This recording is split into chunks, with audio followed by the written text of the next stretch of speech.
Sababat Moisa, Anuki, Saken Sakamreye, and my lovely Zamal Tat alongside me. Tour. So we want to welcome everyone to another class of Wu-Sabat. I always say Wu-Sabat is the future, and you really have to embed that in your mind, and that the master teacher, Pana Babyanun, is eminent to come home. You have to visualize that and see him with us in the flesh. It's important because our collective minds move matter, and anything that we want to achieve, we are able to do so by just uniting. And the master teacher himself said that once a people are united mentally, they are automatically united physically. And it doesn't matter where you are, because when you're dealing with resonance frequencies and vibration, that you could be in another planet and you will still be able to connect by way of that energy. You can be on the other side of the world and we will still be able to connect. So our mind, we call that mind linked. And the energy on the planet is really agreeable or disagreeable. People like to say good or bad, but we know that good or bad is subjective. So it's really about the chaos on the planet. It's time for it to go, because we're now moving into a time where we want peace, we want harmony, we want unity. And when I say peace, we mean world peace for everyone. And so Wu-Sabat, as we say, no one wins the race in racism. So we're about upliftment of humanity, all right? Because you can have devils in all skin colors, skin suits. You know, you can have agreeable in all skin suits, and you can have those who want to do the right thing and those who don't. So before we get into the class of today, just for newcomers, our official website is the United Sabaeans Worldwide website. And it's important to take note of this website because a lot of information and time has been taken out to provide you, the newcomer, or the person who's coming into Wu-Sabat for the first time, to provide you with information about who we are. Because some people are coming across us for the very first time in their life, and they're like, why didn't I know about you? Why haven't I heard about you? Why haven't I heard about this great man, this master teacher?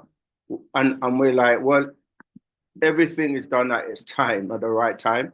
And so we've been going for well over 50 years, from officially to the world in 1970, but the master teacher started to teach in 1962, 63. So when you go to the United Sabaeans Worldwide.com website, you'll find about who is Dr. York.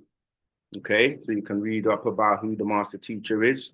And you can even, at the moment, you're able to scroll down and say, go down to where you see, do you have questions you want to ask Pana Babyanun? So you can actually even ask questions to him directly for a limited period.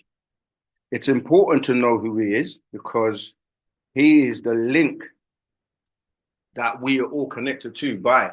He is why we're all here, whether we accept it or not, because he is that first seed, that patah that opened the door, and then others started to come and come and come. And now it's worldwide, and it's going to increase even more. So we have to have that connection. He's a spiritual being as well as a physical being. So many people have had connections with him who don't know anything about Wu-Sabat, through their dreams, through their experiences. And how do we know this? Because they come in and they're telling us. And he said he has walked with many of us from our birth to now, saved many of us in our lives without us even knowing it was him that was intervening in certain situations, you know. So you may already have that spiritual connection with him. But what happened is that religion and other tools of the Luciferians the principalities in higher places, they have managed to bamboozle you or take you off your path of Wu-Sabat, which leads you to sound right reasoning, which connects you back to your ancestors, which connects you back to your oversoul, which connects you back to Parnatharu, our, basically our overseers that oversee everything. So yes, get to know Parnabab from the website. You can also get to know where we are as family all over the world, because although we had our own land of 476 acres of land, right, in Eaton, Georgia, known as Tamaray, Egypt of the West, and we were building, we had everything. You can see the picture on the slide there, and we had everything, doing for, of, and by each other. And what happens is that when you don't have control over people's lives or what they can or cannot do, as in, the Western world, they had to dismantle it because they want to control everyone and everything. And we were basically doing our own thing or having our own stuff like everybody else or the races do have. So, they went about their business of disrupting heaven on earth. But it was a template, it was a blueprint, it was a test to show you who the devil really is, because who would want to destroy heaven on earth but the devil? So it will be rebuilt with the guidance of our master teacher, Parnabab. And from the website, you can see where we're located. So if you go to contact and go to bookstores, you find out all the locations of bookstores around the world, the communities around the world. And we need more. We need more people to help spread Wu-Sabat, help translate the books, help build communities, help with the stores, help get the information out. I'm going to turn that off. So there's a notification that keeps going on. So yes, every single one of us has a part to play. And so we have to make the decision, first of all, for ourselves in terms of, are we, because when people come across Wu-Sabat, first of all, it's what you will call a jihad within yourself. Jihad is the struggle between your agreeable and disagreeable ancestors within you. And those who want you to progress, they will beckon you and push you towards Wu-Sabat. And those who don't will do everything to try and distract you. So basically, you make a choice. You make a choice of which way you want to go.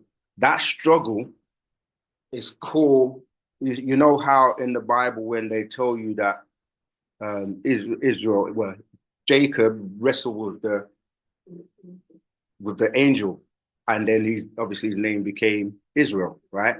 Because that wrestle is what we face when new people come across Wu-Sabat and they're skeptical, they're doubtful because of what the West has done to them in terms of messing with their mind.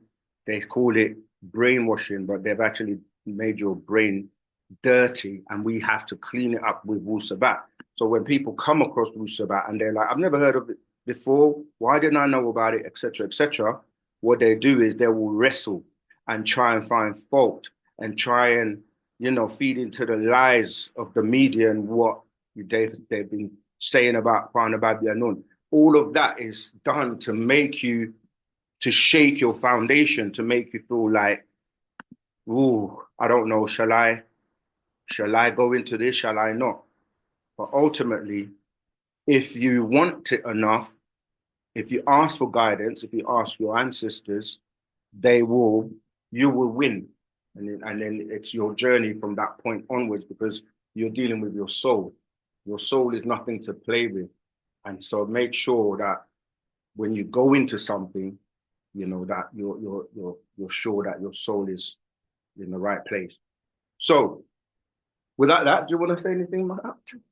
No. Okay, cool. So we started, today's class is called The Revelations to the Sabaeans Part 2. I don't have any mods on Clubhouse. The first part, I was very ambitious. I thought we could read the whole book, and I realized quite quickly that it was impossible and many people were falling asleep. I thought I just took those alerts off. Many people were falling asleep, so I thought, okay, let's just read parts, and today go into Q&A because I know many people have questions that they would like to ask. So that's what we're going to do before before we open up the class. We're going to just read some parts.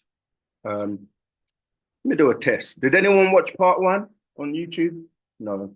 Okay. I was going to ask if you remember where we got up to, but nevertheless, we will continue and just read some very important parts. Okay, do you want to help me read from 62 to 90, please? Rather reject them and their counterfeit doctrines, which they, as plagiarists, refuse to admit was only taken. No, you're right. My bad. Was only taken from the Mesopotamian, Sumerian, Nawat stone tablets. Plagiarism is what they did. Rather than reject them and abandon them completely, they will say in ignorance, why do you include and speak from the Bible and Quran if they are wrong? You say, because that is what put you under a Hajj spell, and I must use its mistakes to cure you of its spell, its disease, as a mushfeh, doctor, gives medicine. Some that affect the katat body in the worst way with greater outcome. This is why I use this, which your kah spirit is used to hearing, to shafoy, heal your ba'ah soul. Okay, so what that's saying is that people that ask us, why do you use the Bible? Why do you use the Quran? Why do you use these books if you say that they're not good for us or that they have been plagiarized? And he's saying that the same formula that was used to cast the spell on you is the same formula that has to be used in reverse to free you from the spell, basically. Yeah, so that's what that verse is saying. Do you want to jump to any that are highlighted? But you have to make sure that the pages are correct because I've actually part.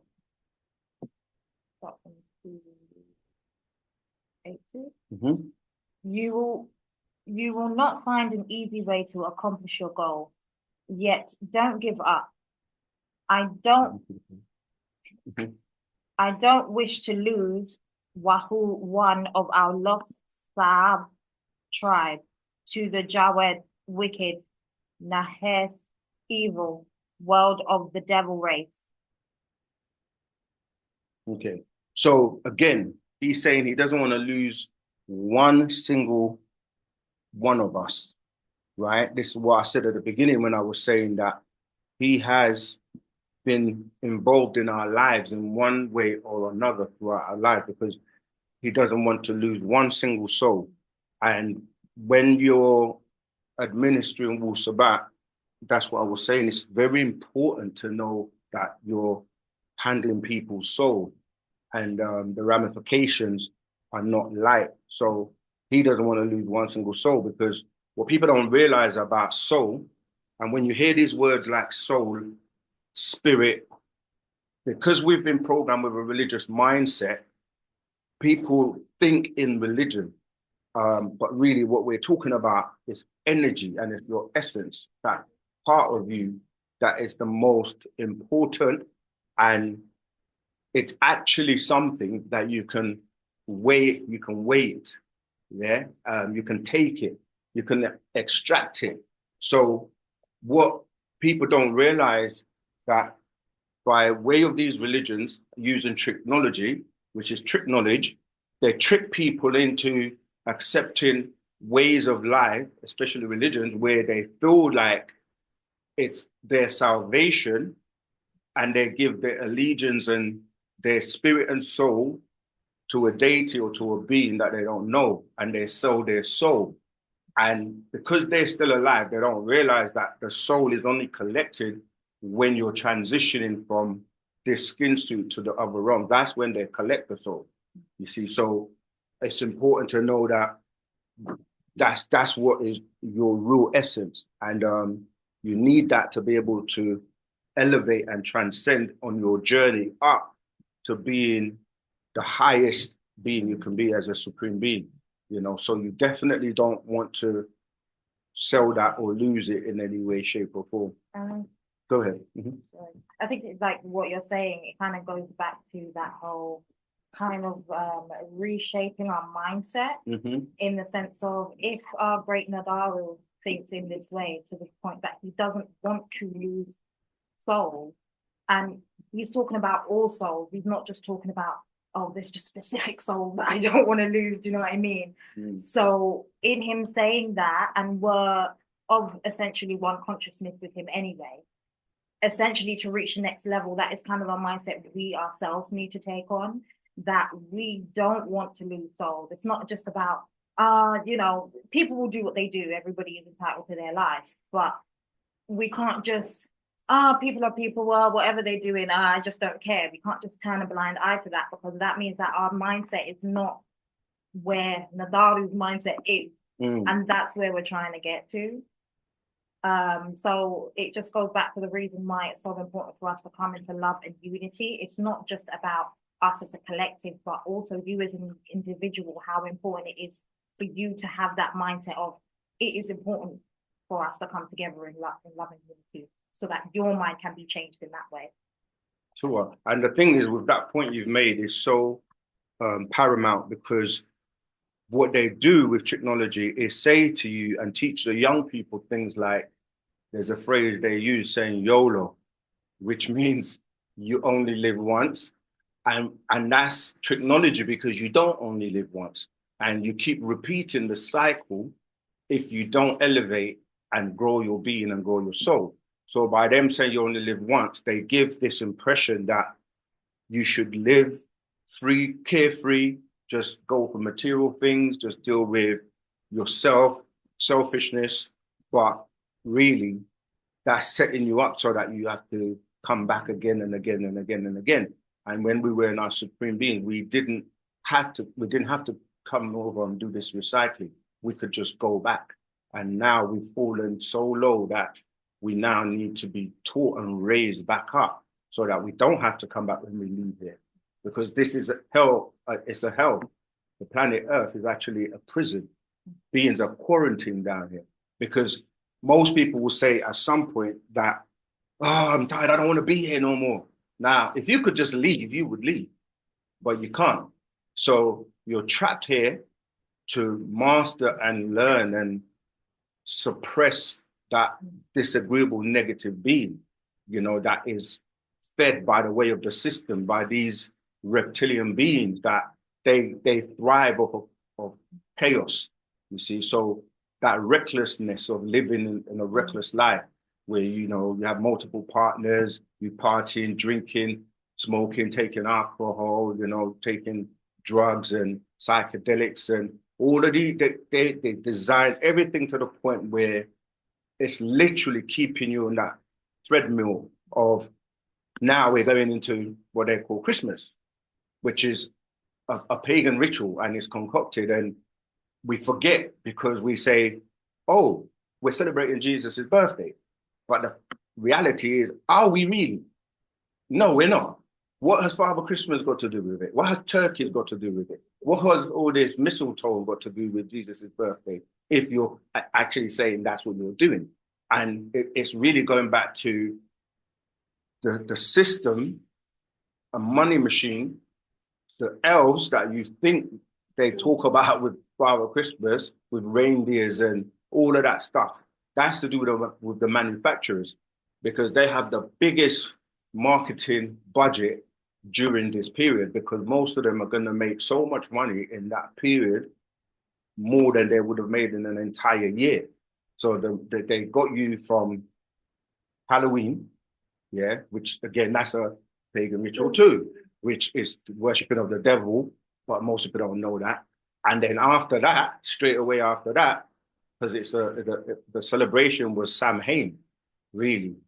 Halloween. It's not Halloween, and it was like Samhain. When you look at the word Sam, that relates to America is called Uncle Sam.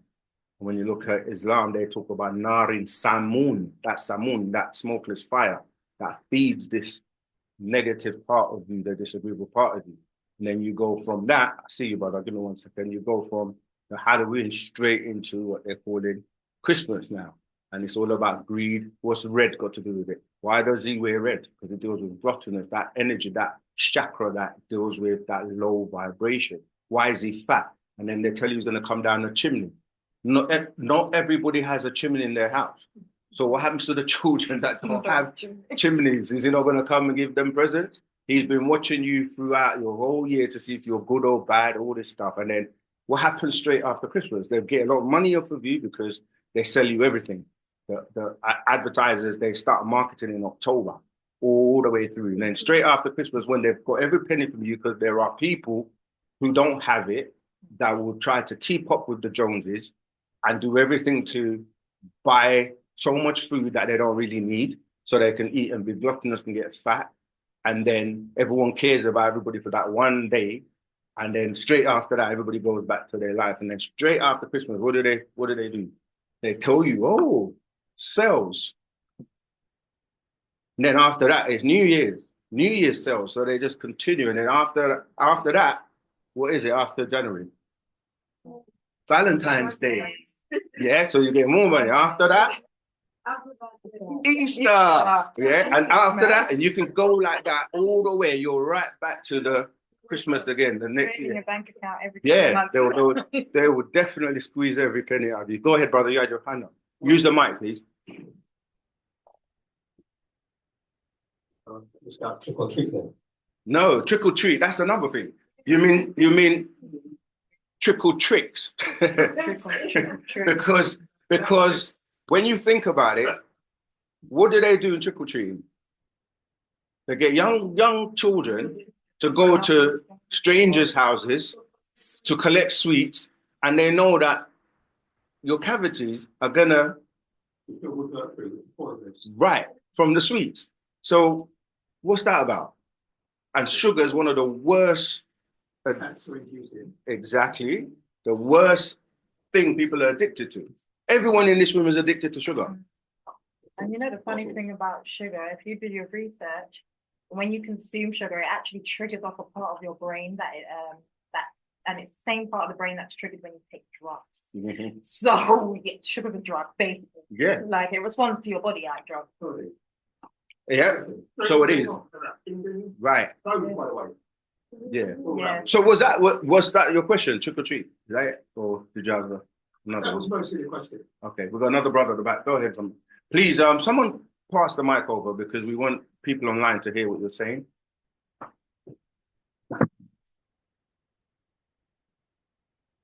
Period. Also, we have a Jewish feast called Hanukkah. Yeah. I don't know what that's When you say about. we, I know Hanukkah. I know what you're talking about. Can you comment about Hanukkah and also on also we have another festival in March in the springtime of Passover. Mm-hmm. And for 7 days and more the one about Esther. Yeah, Esther comes from Easter. Yeah. Yeah. Esther time. There's another period. Yeah. Okay, let me address something, and this is when you have a list. Yeah, when you have a listening ear, you have to pick up very tiny subtleties that people say or use that they don't realize. Yeah, you said we have. Who's the we? You said we have a thing called Hanukkah. Who's we? Because that little word we is very powerful. Because we as Wu-Sabat or Musbatu of Wu-Sabat, we don't have that. So the we you're talking about is people in religion. Yeah? Specifically, the religion from Abraham. And we don't subscribe to those. because that's not our records, that's not our ways. And this is one of the things what I'm saying about the spell. No matter how the master teacher tries to tell us, these things, these books, this is what put the spell on you. But we still hold on to it. We can't let it go. People love Jesus so much that when you try to tell them, do some research, this guy, did he exist? Do you really know if Abraham existed? Really? Do you know? It's a story that's been passed down and passed down and passed down and passed down. And most people just accept and believe what their parents believe. And it's just a cycle. And then our children, if you don't break the chain, you're just going to pass that on to them. You're going to pass Christmas, all of this stuff. So it's important to know when we say we, who's the we? We're not Anunnaki, we're not Abraham, we're not Muslims, we're not Jews, we're not Arabs, we're not Hindus, we're not Chinese. You see, we're Africans. And we have a culture which everybody borrowed from and stole from to make up theirs. So why would we want to take a watered down version of something that was ours in the first place? And when you start to look at where these stories are coming from, everything originated in Africa. Then it got messed up and watered down. No one can dispute that.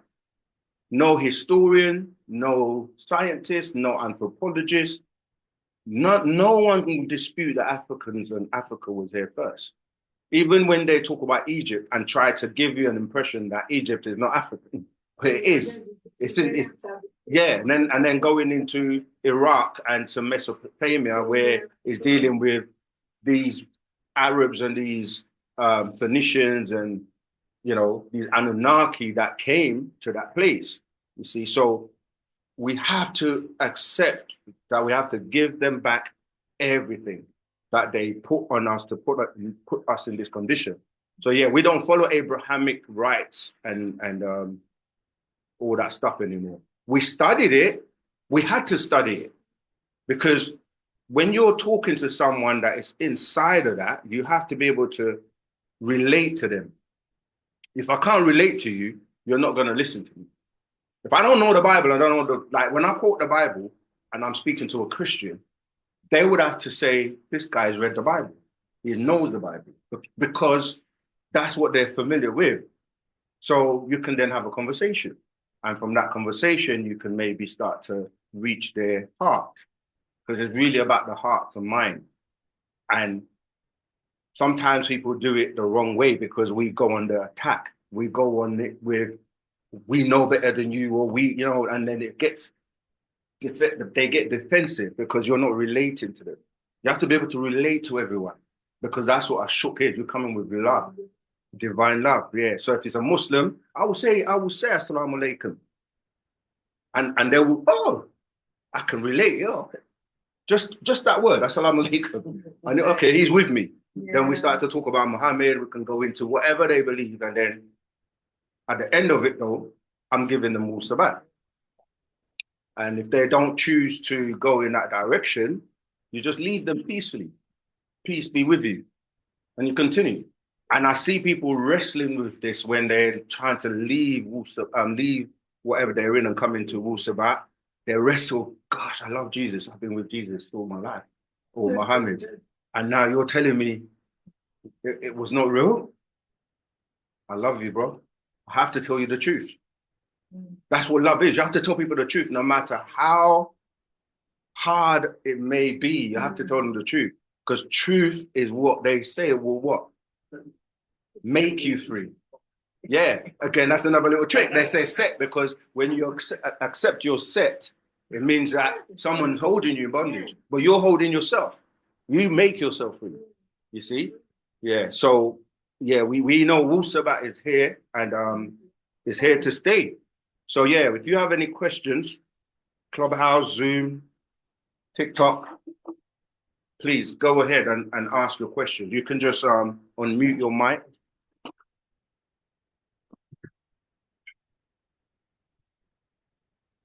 Go ahead, young man.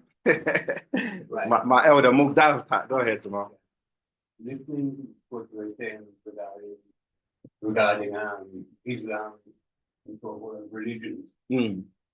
We do that from years ago when someone was trying to encourage me towards Islam. Yes. And I was reading a lot to do with the Quran and the story of the Prophet Muhammad and that. And when I got to a certain book and I read, I found out something interesting in the 10th century when the Caliphate of Islam was in Iraq. And I don't remember the guy's name now, but there's a great writer, a great Arabic writer who's an African. And he was obviously a Muslim in Iraq at the time. But he was not happy with the way the Arab groups had taken over Islam. And he wrote in the 10th century, which is known among all the different Arabic centers that deal with the Quran, that he wrote, and this is one of the greatest Arabic writers, he wrote in 10th century attacking the other ethnic groups who were taking over Islam. He said, have you forgotten, this is written and it's known, have you forgotten that it is written that Abdullah, the father of the Prophet, had 7 sons. Abdullah had 7 sons, one of which was the Prophet Muhammad, and Abdullah was a keeper of the gate of Mecca. Now, the keeper of the gate is a military post. Like in those ancient cities, you got different entries, and you can't enter the caravan unless the keeper decides you can come in, otherwise enemies could be in the caravans. And he says, have you forgotten that Abdullah had 7 sons, black as the night, one of which was the Prophet Muhammad? I never knew that, never read that before. And this came from Muslims who was trying to encourage me towards the religion. And I got this book which is saying this. I thought, well, what? I didn't know. So in other words, then, listening to what he said, it is said and written that Muhammad, the Prophet, is an African, black as the night. So that's what I wanted to do while you're talking. It is. And this is one of the things that they were upset with the master teacher partner Babya Nun with, because he put out pictures in the books of everyone. But they were mad because the pictures of the black people, the people that deal with racism were like, Prophet Muhammad doesn't look like that, because he showed him as who he really is. And they were saying to have pictures in Islam is a sin.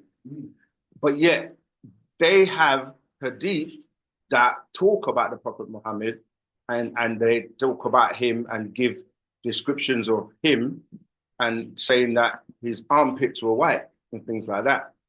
And so the master was explaining to us that because they've imprinted these images in our head, if you say Jesus, a lot of people's image at the time would have been the Caucasian blonde hair, blue eye picture of Jesus. And if you said Abraham, Moses, etc., etc., but by the time he had finished with religion and finished with the books, with our pictures in there, he said, now when you think of them now, the image that comes to your mind is not the one that was used to enslave you. Not only that, but even till this day, a lot of people are still not able to let go of those images. And he said they're just mad at him because he beat them to it. But he said, when you look at the books, are the books only with black pictures? Anyone who's read any of the books, are they only black pictures? He gives the Caucasian images too. He gives he gives everybody's images in the books. So that was just, again, one of those things. This is why we say that no one wins the race in racism. And we as Musbatu, we're way above that. And even the fact that we're still talking about Islam now and talking about these books shows that we're still caught up in the spell of religion. And we do have to start elevating and asking questions about our stuff, because we've studied their stuff for so long and lived in their stuff for so long that we don't give our stuff the same amount of energy or time. You see, get to know your story, and get to know your ancestors, get to know, who are the real beings, because no one can dispute, this is not about racism, no one can dispute that if everyone in the Bible is taken from, everyone that's of greatness is taken from Black people anyway. Even Abraham was Black, as in, even though he was a Chaldean, the Anunnaki are Black too, in the skin color, but obviously they're not from the same seed as the Natharu. And this is what gets confusing for a lot of people, because people that, the we word again, we were created by the Anunnaki. I'm like, no, not everybody was created by the Anunnaki. Everyone's not from the line of Anunnaki. Even though when you break down the word, it just means those beings are Anu sent to P or the earth in groups of 50. But that doesn't mean that everyone is from the seed of the Anunnaki, because Enki, one of the sons of Anu, of his brother Enlil, he went to Africa and he married wives and took wives and he had offspring. So there are people on the planet that are from his lineage, like they are those from Enlil, and there are those who are from the Natharu who were not anything to do with the Anunnaki. You see? So different people have to figure out and find out who they are, not what you've accepted. You can accept that you're a Muslim, a Christian, a Jew, a Hebrew Israelite, all of that. It doesn't mean that's what you are. That's what you've accepted, but it's not what you really are. And what you really are is based on your genetics. Please use the mic. Is anyone on okay, we're gonna have to mod on Clubhouse. Yeah, bring anyone up on stage that would like to ask a question. Up to you, please. I think the mic's. Is there any questions on Zoom? Same. Go ahead, I'm listening. Yeah, along with the same point that you just made, years ago, 14 years ago, was having a debate with my good friend, I think he's not gone now, but he was a Muslim, and I was asking with him because when Malcolm X went to Mecca, the Imam, which came at the time, the guy who arranged his visa. So I was interested because they knew people like Malcolm. And then one day when talking about African unity, the unity of Africa as a people, and he corrected me, told me, you can't have African unity. I said, why? And his answer to me was religion. That's what he said to me, and I never forgot that. The reason why we can't have African unity is because of religion. And I've analyzed it since, and I can see what he's saying. Right. That's because religion is a tool of division. Religion causes more wars on the planet than anything else. And so when it comes to religion, when you break down the word, you're giving allegiance to a being, and you're relying on a jinn, and you're also relying on a being called Legion. Legion has offspring. It tells you that in the Bible. And so it's a play on words, it's technology, but what does religion do? It divides people. Because even if you take Christianity, you have how many denominations? Seventh-day Adventists, Catholics, Protestants, Jehovah's Witness, Holy Fire. There's so many. Yeah, Mountain. Where did the one you went to the other day? Yeah, Methodist, and that's just in Christianity. And you go to Islam, it's the same thing. Ahmadiyya, Shiite, Nation of Islam, Ansarullah, this, and they're making new ones up every day. And you go to what people call, Judaism, the same. Israeli Church, Hebrew Israelite, This, that, and then everyone, what do? They'll fight amongst each other and compete with each other. And you say, well, you all follow the same person. If you all follow Jesus, why do you have any arguments? If you all follow Muhammad, why do you all have arguments? If you all are from Abraham, why are you all fighting and arguing amongst each other? Now the wars are going on in Iraq and in Ukraine and Palestine. That's been going on for thousands of years. Most people grew up hearing about the Palestinians and that war going on till now. But go ahead, brother. Yes. I just wanted to clarify something. It's not necessarily on that subject, but it's more so personal. I've done some studies in my own time on the Celia star. I just wanted to, I don't mind you just summarizing your understanding of that, the Celia star, if you could. Sure.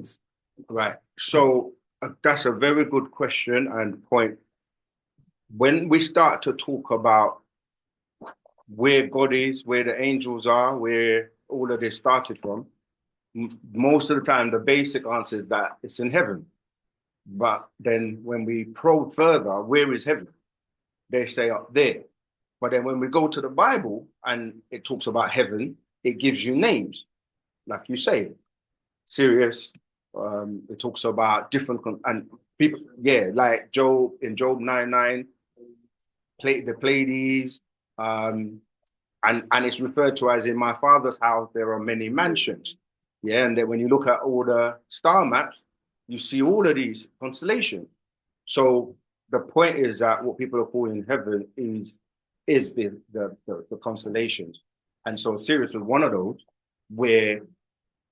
and when we say that, we're talking about star systems, right? When we say a star system, you have to remember that stars are suns, and suns have solar systems.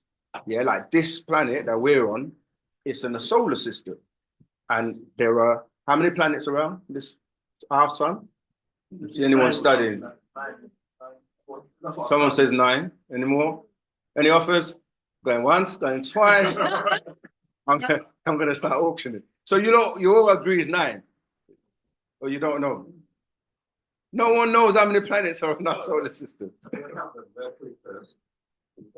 Mercury, Venus, Jupiter, Saturn. You know you could just Google it, right? Anyway, right. So people thought it was 9, then it was 10, and it's actually 11. Because they missed out one, which is Titan. They didn't realize Titan was a planet. So, but I'm saying that when you're dealing with a solar system, the sun is what holds those planets around it together. If that sun explodes or blows up or dies, all the people living on the planets around that solar system have to vacate, because like our planet right now, we're on it and it's actually on an orbit around the sun. And that's because the sun is pulling it, it's keeping it in its magnetic pull in that orbit. So if the sun goes, we're in trouble. So that's what happened in what you're referring to. And the beings had to find another home. And that's how they ended up here, some of them. So many beings went to different star systems. And then some obviously found their way here. Our ancestors, they built crafts because, see, even now it's happening again. Elon Musk and these guys are building crafts and trying to figure out a way of how we could, if there was going to be a catastrophe, how would we survive? Get on my rocket and leave. Who else is building rockets for us to leave if that was happening? We laugh. But this is what they're doing, right? So beings of high intelligence, they think ahead. They know how much, because the sun is nuclear power, hydrogen and helium that's burning and converted. But it will run out one day. Just like if you got a full tank in your car, you know I got a full tank. But after a while, you see that needle going into the red, right? So if you're on the motorway, you have to think, where's the nearest exit? Can I get to another petrol station? Because if I don't, I'm going to be stranded, right? Mm. So when you're dealing with intelligent beings that are mapping out how long this sun is going to last for, they start to plan ahead and build crafts. So they built big crafts. This Nibiru that everybody keeps talking about was one of those crafts, but it's such a big craft, the size of a planet. So they build these crafts so that they could escape when the sun died, and that's what happened in the situation, the question you're answering. Yes, just from what you're saying, so you're saying that the constellations are different heavens. Yeah, what they're calling heavens in the Bible. Right. Yeah, yeah. Just to make that clear. Yeah, sure. That's why it's talking about Orion, it's talking about, as I said, Pleiades. And then the thing is with that now, that's a very good point again. When people say, how did we begin? Everyone thinks, oh, how did life begin? How did we start? And most mortals' minds are limited to this planet. They don't think outside of this planet. So they want to know who was the first man, who was the first this. And like they go to the Bible and the Quran and these books and say, oh, there was this being called God Allah that took the dust of the ground and he created a man and then he created a woman. And it's a nice little story. But then when you start to probe further, where did this God come from? You see, so what we're basically saying is that beings evolved from different places at different times. So the beginning for us on this planet is going to be different from a beginning of a being that lives on another planet in another star system and how they began and how they evolved. You follow me? So when you start to look, there are many types of extraterrestrials. We can say the reptilians, the draconians, the Pleiadians, all of these beings are, even when you talk about who people call the devil, like in Tarnush or Humbaba and his son, Halal, or who, you know, people call Iblis or the devil today, these are beings that evolved millions and millions of years ago from other star systems. And then some of them came here, and then we were evolving on our planet, and then they started to do experiments and mix with us and have children with us. So you get the stories of the Nephilim, and exactly because they came down here, and some of them weren't even allowed to, because you also have intergalactical laws. Just like you have immigration laws here, you can't just go to another country unless you got a visa, passport, and etc. But they still came because how do they travel? They go through portals, they go through stargates, they go through dimensions, and they travel in all these crafts. So they can find when the gate opens, come through. Gates open every night at 3 a.m. for souls that are leaving to leave. But then in the same time, those are not meant to come here, they come through too. Just like the boats. You know, the problem with the European boats now, or people coming in, that's the same thing. Immigration laws can only work so far. But go ahead, sis, you got the mic, and then the brother. Can you please tell us more about our ancestors and who they really are, and what they meant to us, and our star systems, Jesus and Orion, and what is it like, and what we should expect? Right. Okay, that's a big one. Do you wanna? So the beautiful thing for us, right, is that we've got one amongst us. That's what they look like. Partner Rabbi Anon is here. And he's telling us where it comes from. Planet Risk. And the word risk comes from the word razaka, which means to provide. And in the book, he shows you pictures of how they look. Remember, our ancestors are like 100,000 years ahead of us in terms of technology, right? They've mastered what we call death. To them, death is just like having a cold. It's something they can get. It's a disease. It's like once you understand what happened, because you are programmed with your telomeres of how long you're going to live for. And you can actually reprogram yourself, you see. So you can decide whether you shorten your life or you lengthen your life, just based on what you do to your being, to yourself. So they look like you. So if you want to know what they look like, look in the mirror, because you are their offspring. And this is what we always talk about them like they're external to us, or we're not connected to them, when you are the living and walking gods and goddesses. And whatever you do is what they do. they're just millions of years ahead of you in terms of intellect, because they're so advanced that they don't understand when we do stupid things. Like, why do you put that in your body? And you know it's bad for you. Or why do you guys kill each other? Why do you kill the animals to eat? It's kind of like how we look at children. Children will do crazy things. Like they'll go out into the garden and start putting worms in their mouth, and you're like, "But I just fed you, so why? Why are you doing this? Yeah. Like, you know, Absolutely. for what reason?" I think they look at us the same way, where they're just like, "But you know that was going to happen, so why did you do that?" Mm. But at the same time, they're doing it out of a shock to be like, "I love you. That's why I don't want to see you doing that." But go ahead. Like, Yeah, because you're gonna learn. like, yeah, you're gonna learn the hard way. What is that? Those that don't hear must feel. That's right. But again, this is where this whole heaven and hell thing doesn't make sense. Because sorry, let me just say that point. Like, Apart from our risk of how the moon was started, do we still have other sister planets attached to us as human beings? we have many planets. This is what I'm saying. It's not just because everyone thinks that because Pound Babylon comes from risk, that they come from risk. Everybody doesn't come from risk. And he's explained this. He's like, some people will be dropped if you actually lucky enough to make the journey, you're going to be dropped off where you come from on the way.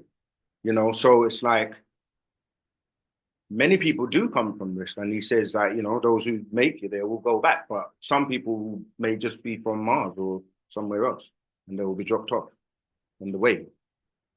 So yeah, we are not all from the same. Okay, the initial roots of everything is our ancestors, but then everything has to have a seed and then branches off. Yeah, please use the mic. Yeah. Yeah, you guys have to remember, we're going out to the world and we record, so people need to hear you guys clearly. Like us now, for example, Africans, you know, you have different African countries, you know, even though we are one, Africa, but like risk, we have something like that, you know. So is it all called one name, risk, or is there another name? Yeah, remember, which is like Sirius and Orion. Is there another? Because we like Africa, and then you have other countries, Ghana, you have Benin, you have Gabon, and so on and so forth, South Africa. You know, but all of us are called Africa. So my question is that our ancestors, our race, is it all called Sirius and Orion, or is it another name? Right. What again? Sometimes we overcomplicate things ourselves. It's like risk is the name of the planet. Yeah. Like, what would you call people on this planet? Earthlings. Yeah. So Riskians are people that reside on risk. Like people on the planet Earth are Earthlings. But then on risk, you have 3 continents. Yeah. You have Kuzmusta, which is the native Riskians. They live on Kuzmusta. Then you have Zarantu, which is another continent. And then you have Danoria, which is another continent. Kuzmusta is the one where visitors can come to, right? When people come to risk, they don't go to the native Riskians who live on, what did I say? You ain't paying attention. No one's paying attention. Should we go home? What did I say? The native. There you go. Someone's paying attention. So I'm saying that when people have emergencies, like when their star explodes and they ain't got nowhere to go, they will take refuge with other places that they can go to. And when they go there, the people that are native, they will say, do we want to allow these people in? So with our ancestors, they were like, okay, cool. We have a continent where those beings can stay, because not everyone can mix in with the natives, right? So some beings that come and they were there, like when they welcomed this being called Tarnush, after a while, they saw how advanced and how these beings were living, and they wanted to take over the whole planet, and then started wars. And this is how, as you were saying, how it ended up where there was a war and certain damage was done, and then that the ancestors had to also leave because there was a bomb, what we would call an atomic bomb, say, that was used that caused, that destruction, and they had to now go and find gold to come and repair the ozone layer. That was the Anunnaki story is also based off of that because they were all involved in this war and stuff. So so not everyone is a native Riskian. And some can only stay on one continent, which is, as I say, is Donoria. And then Cosmusta, and then you have Donoria again. But then within our, I'm getting an echo. Within our, it's sounding funny because I'm echoing back. Within our ancestors, you will have those who have elevated to such a point that are called Etherians. Yeah, Etherians are like the highest and the pure energy beings. Everyone has the ability to raise themselves to become an Etherian. We are all composed of ether anyway, so we have that within us to then raise ourselves. Then you have like the Igigi, those who just stay in the crafts above. So you've got different classes of what you would call Riskians as well. And when you become an Etherian, what that means is you can personify into the physical and go back at will.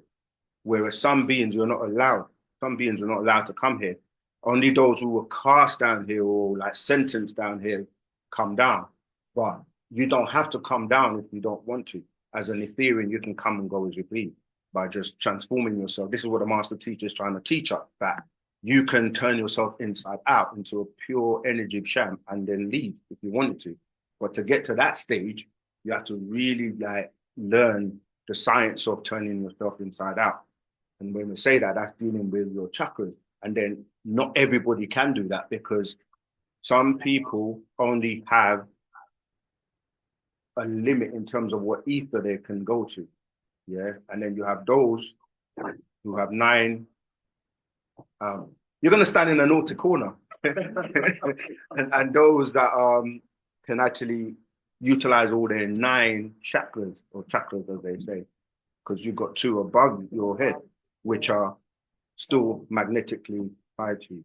Did you want to add anything? I don't think that other races do. No, they don't. It's only 9. Yeah.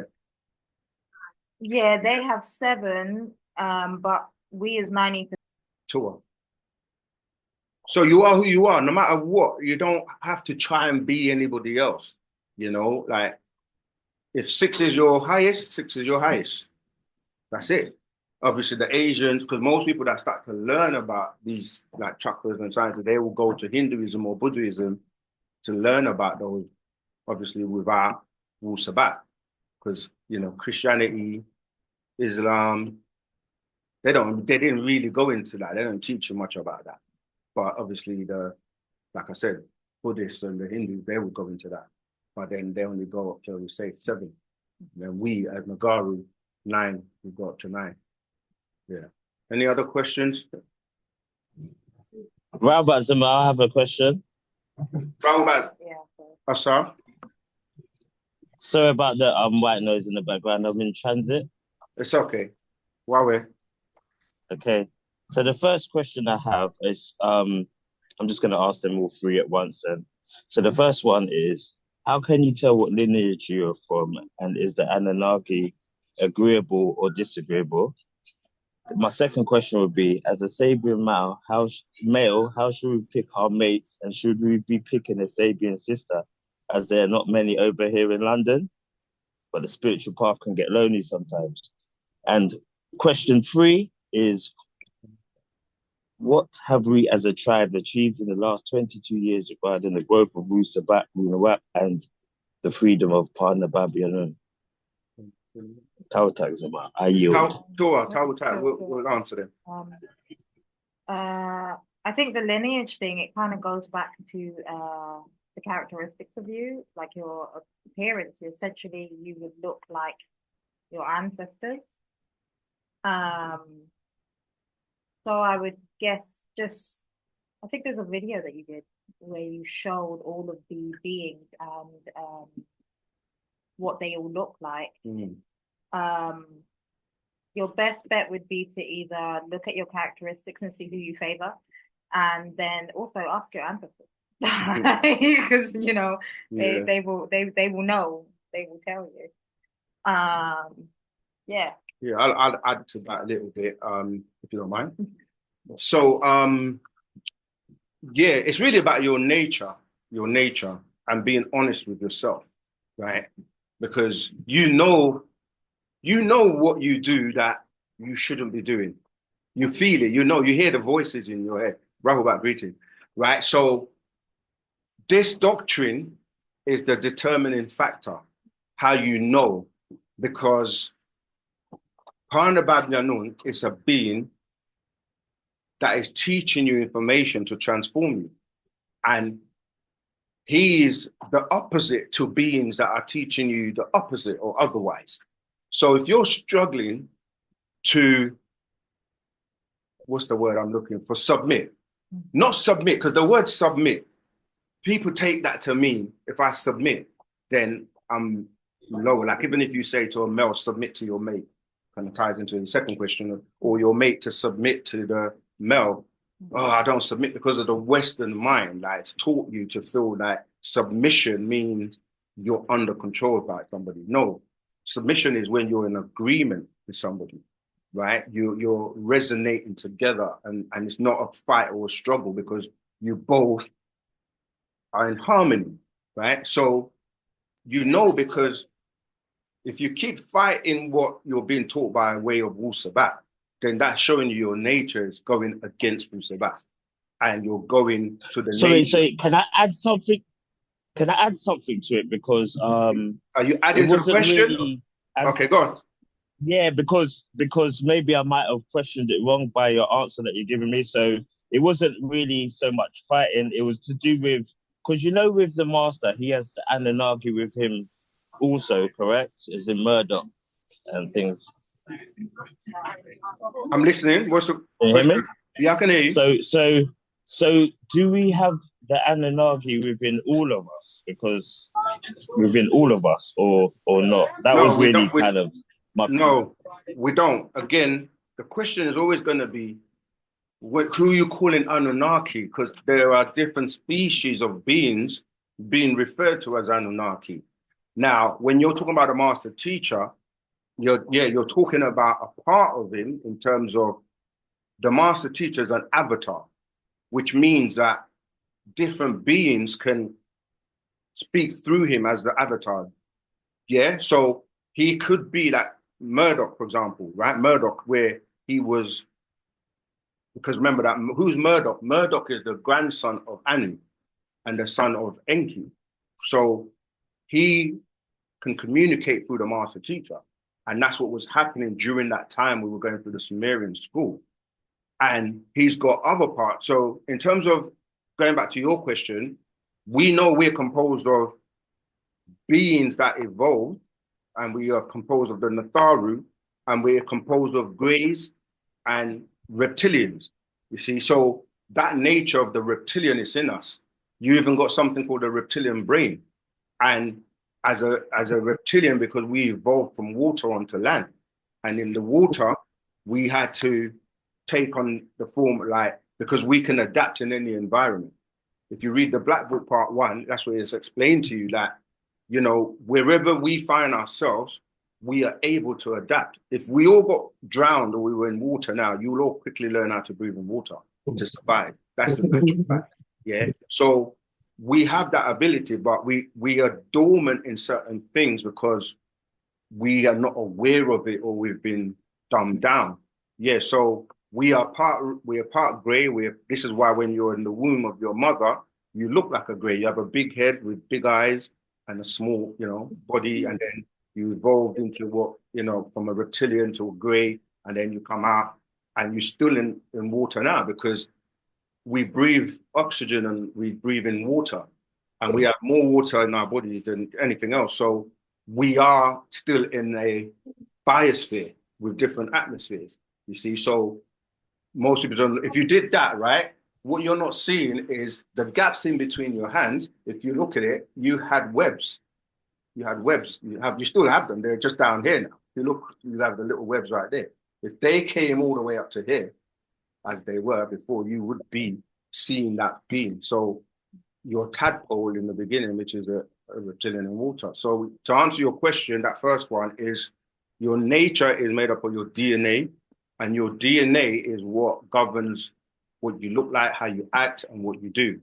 And you can reprogram your DNA. So even though you can be disagreeable, but you can program yourself to be agreeable. This is what the master was saying in terms of when even though he was from Enki's seed, as in Murdoch, he was able to override that because his loyalty was with Anu. So even though you would say, why weren't you loyal to Enki when Enki was being disagreeable? He was given both natures to be agreeable and disagreeable because that's what we're composed of. And that's why we can't be good or bad. We're both all the time. What people call good and bad. We can't. This is where religion will tell you to be good all the time, but you can't, like turn the other cheek. And that's not a reality. So, yeah, I hope that answered that first question. The second question was about choosing a mate. And can you remind me, you said what about choosing a mate? Yeah, you should have a mate that is the same as you. Go on. Yeah, so the exact question I wrote in the group was, as a Sabian male, how should we pick our mates, and should we be picking a Sabian sister, as there are not many over here in London? So should we be waiting for a good time? Got you. The first thing is we need to wake up and reach more Sabian sisters. We've got one here. We've got quite a few around the world. So yes, the answer is yes, because there can be conflicts where, imagine like if you're in a household where you've got, let's say someone's a Christian, someone's a Muslim, they do conflicting things. So like someone might want to pray 5 times a day, do certain things that the other person doesn't subscribe to. So it can be confusing, and you should have a Sabian mate because you're both going to resonate and vibrate together. And in terms of there are many, is that whether or not they're active or not. And we have to do our job in reaching more. And this is what Wu-Sabat is here to do. And then with the last question, remember? What have we as a child? Oh yeah, that's it. What have we achieved in the last 22 years regarding the growth of Wu-Sabat, Nawapu, and the freedom of Pana-Babianu? Okay, so what we've achieved, again, most of the time we look at the negatives in ourselves. We always put ourselves down and we don't really see the positives. And we've achieved a lot. I didn't mean it to be a negative question, Zamal. No, I wasn't relating to you, Zamal. Everyone's. Yeah. I'm not relating to you. I'm just saying in general, we're more Afrikaans than Africans. Like we like to look at what we haven't done or how we're not getting anywhere. Like we put ourselves down when we are a great people. We've achieved so much worldwide. No one runs faster than us. No one sings better than us. No one dances better than us. We have the most patents, inventions, intelligence. In terms of the tribe, we have been united more than we have ever been because, although other people will say different, we have a forum where we've now brought all the legal team together. Before that, you had different people doing their own thing, right? You've got a legal team now where you can speak to everyone that is anyone, like from when we had the clan mothers to the people over the orders, the brotherhood, the sisterhood. You have all of us every month having a conference call where you can speak to everyone, get updates about Pana-Babianu. We are rebuilding. Wu-Sabat is out there now. More people are waking up and coming to Wu-Sabat. We could have done more, yes, and we are supposed to do more. And that's what we have to do, focus on that, because, there's still a lot of work to do. We've got so much books that Pana-Babianu has written. He perfected the language whilst he was incarcerated. And he says he's given us everything. We've now got everything, our own culture, our own dress, our own food. So I'm have to use that. Who's that? Yeah, so we've achieved a lot. We've worked through a lot of our differences, just like any family. And people think that conflict is a bad thing. It's not. Sometimes when two people are it's because they've got to do something great and they've got to come together and work and sort it out. It's not necessarily a bad thing, even though the process to get to that might seem like it's bad, but I think we've achieved a lot. We're supposed to build temples all over the world, have stores all over the world, have the sanctuaries of Yanun all over the world, because we're trying to heal our people. And it's difficult when you don't have your own. Remember, they took our land away because we had everything set up. And that was bringing more and more people every year. And they were fearing the fact that we were able to have our own stuff without anyone else.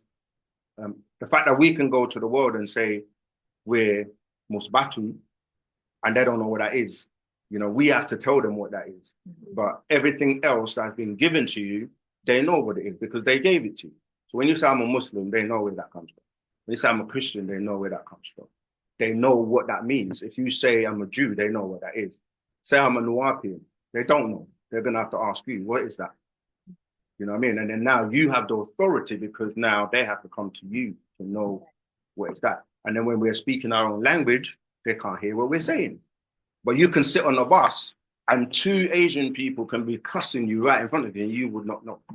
So now you can do the same. No, I'm being serious though. Like, yeah, because the language is such key because it's changing the vibration, the tone, the frequencies that you've been bombarded with. And by you learning the language, it blocks it off. They can't control you. Yeah, because you raise yourself above their frequency. I don't know if you want to add anything to that, Mas. Yeah, no, just back to what you're saying. It's about like using those tones and bringing our vibration up to that level. You said something that I was going to quote and I've forgotten it. Okay, if it comes back. But yeah, choosing the mate is not it's not a simple thing because you know you're going to spend time and energy with this person and you got to make sure that you're both on the right vibration and frequency. So I think it's also about vetting people's energy as well, because they might not be a Nuwapian when you meet them, but who's to say they're not going to be a Nuwapian when you speak to them about Wu-Sabat, you know? And generally you can tell from the energy, like, are they out there like that? You know, are they about that life? You know? And if that is somebody that you are attracted to, then maybe you need to be looking at yourself rather than that person to be like, oh, I really want to change them. The question is in a sea full of fish, why that fish? Do you know what I mean? Why are you not more attracted to the energy of, oh, you seem really down to earth, you seem really honest, you seem like, you know, you seem like you'd be a good fit here. Let me tell you about what I know, kind of thing. And you'd be surprised, like they might take it really quickly. I took to Wu-Sabat really quickly. So, you know, within like 2 months, they'll be like teaching you, you know what I mean? So you just said a very important point. It's attraction of energy. How do you, because when people come to you, you're attracting them to you. So what is it about your energy that is attracting that energy to you? That's what you literally said. And that's true because, you know, how you get. So when you're. Go ahead.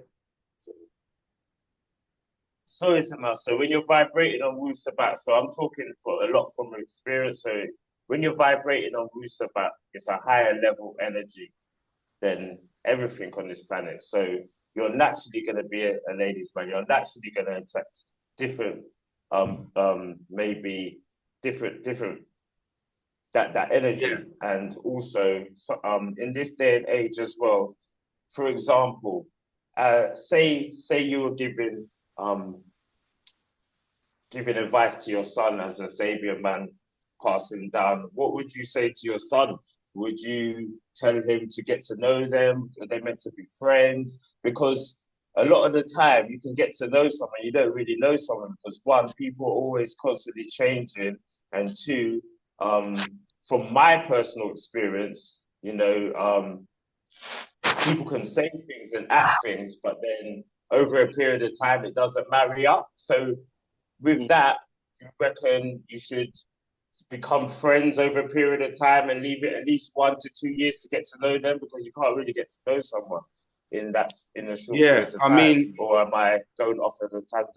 you said a couple of things. Just because you're reading the books doesn't mean you're vibrating on Wu-Sabat. Just because you're putting on the clothes doesn't mean that either. So you may have people studying the books and reading and all of that. That doesn't mean that they're necessarily vibrating on the right frequency, which really goes back to your heart. Your heart seat, ashuk, as the master keeps saying. So it's not about, oh, I'm reading the books, wearing all the clothes, so that means I'm on that level and other people are not. And the thing is that when you're, there's another point you made, which I wanted to touch on. When you're on that vibration, it's also not about being judgmental and everything. So you have to wait sometimes for other people to grow. And sometimes we can be very judgmental and be like, you know, egotistical and all of that, just because you have read more books or whatever. So it is about your actions at the end of the day as well. So you want to, yeah, go ahead. Sorry. Going back to what you're saying about that energy frequency, it's one of those things of I wasn't getting what I'm saying. It's okay. When it comes down to energy, it's also about, like you said, the heart seed.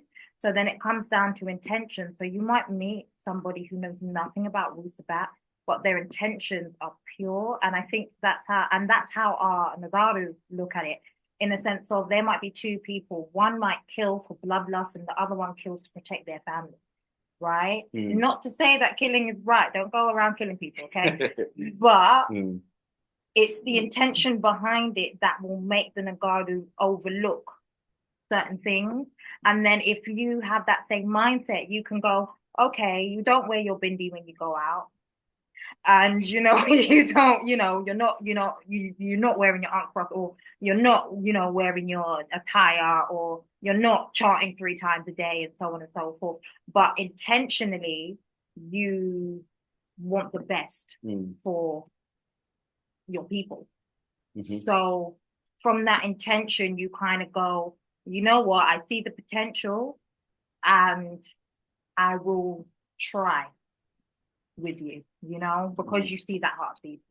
And the thing is, when again, this we word, when it comes to us as Sabaeans, we have a culture that governs what we do. So when you're saying, what would you do to your son, or how do people come together?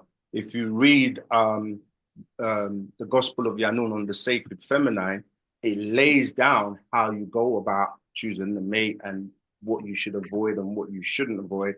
And when it comes to your children, they watch you. So as your example more than your talk and the lip service and the things you're wearing and all that. They study your actions. So your example has to be the one that makes other people know that, you know, because people watch you and study you and you don't even know what they're looking at. Do you know what I mean? It's like, it's not about the talking, and because that's what religion does. People, and again, I'm not, you know, picking on anyone in particular, but people think that, like, when they go to church on Sundays and stuff, some people just look at it like a day to dress up and go and impress everyone. And not everyone, but I'm just saying, like, it's not about the perfumes, the robes, and the material stuff. It's like, it's about your intentions, about your heart. It's about what you're actually doing, not what you're talking. Yeah, so did we answer your 3 questions, sir? So we can move on to someone else? Beautiful. Nafamo Zamaru Zamata, and it's beautiful to see a sister, Sabian sister teaching. Tua. Yeah, I'm going to leave her to carry on. What I do. I shook. For those of you who don't know what the hell we're talking about, that's our language, and it's just saying thank you, brother and sister, and divine love. Tua. Any more questions? Go ahead, brother. Yes, I have a question. One before you. So 1 second, the brother in the class, and then you come, Eliza.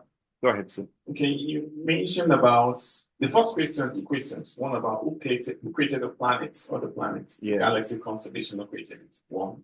Then 2, about the sun, because we have different suns in different constellations. So what happens when all the suns run out of energy? Or is it that it doesn't happen? it is that if one runs out of energy to now create another? Yeah, that's what. If you study suns, this is why it's important for us to study. If you study suns are birth, just like children are birth, and they grow and go through stages. So you go from like a white dwarf, supernova, nova, giant. They're different. Go and study stars. It's actually really interesting. So that's what happens. They expand and then they contract. When they explode, and this will happen with our planet and our solar system came out of an explosion of another sun. You get it? So that sun exploded, it was known as Sao, and formed, you know, because when it explodes, I like to use this example all the time to make it simple. Like if you have a balloon, yeah, a balloon is before you blow into it, it's like the beginning of, let's say, the universe, yeah. And as you're blowing into it, it starts to expand, right?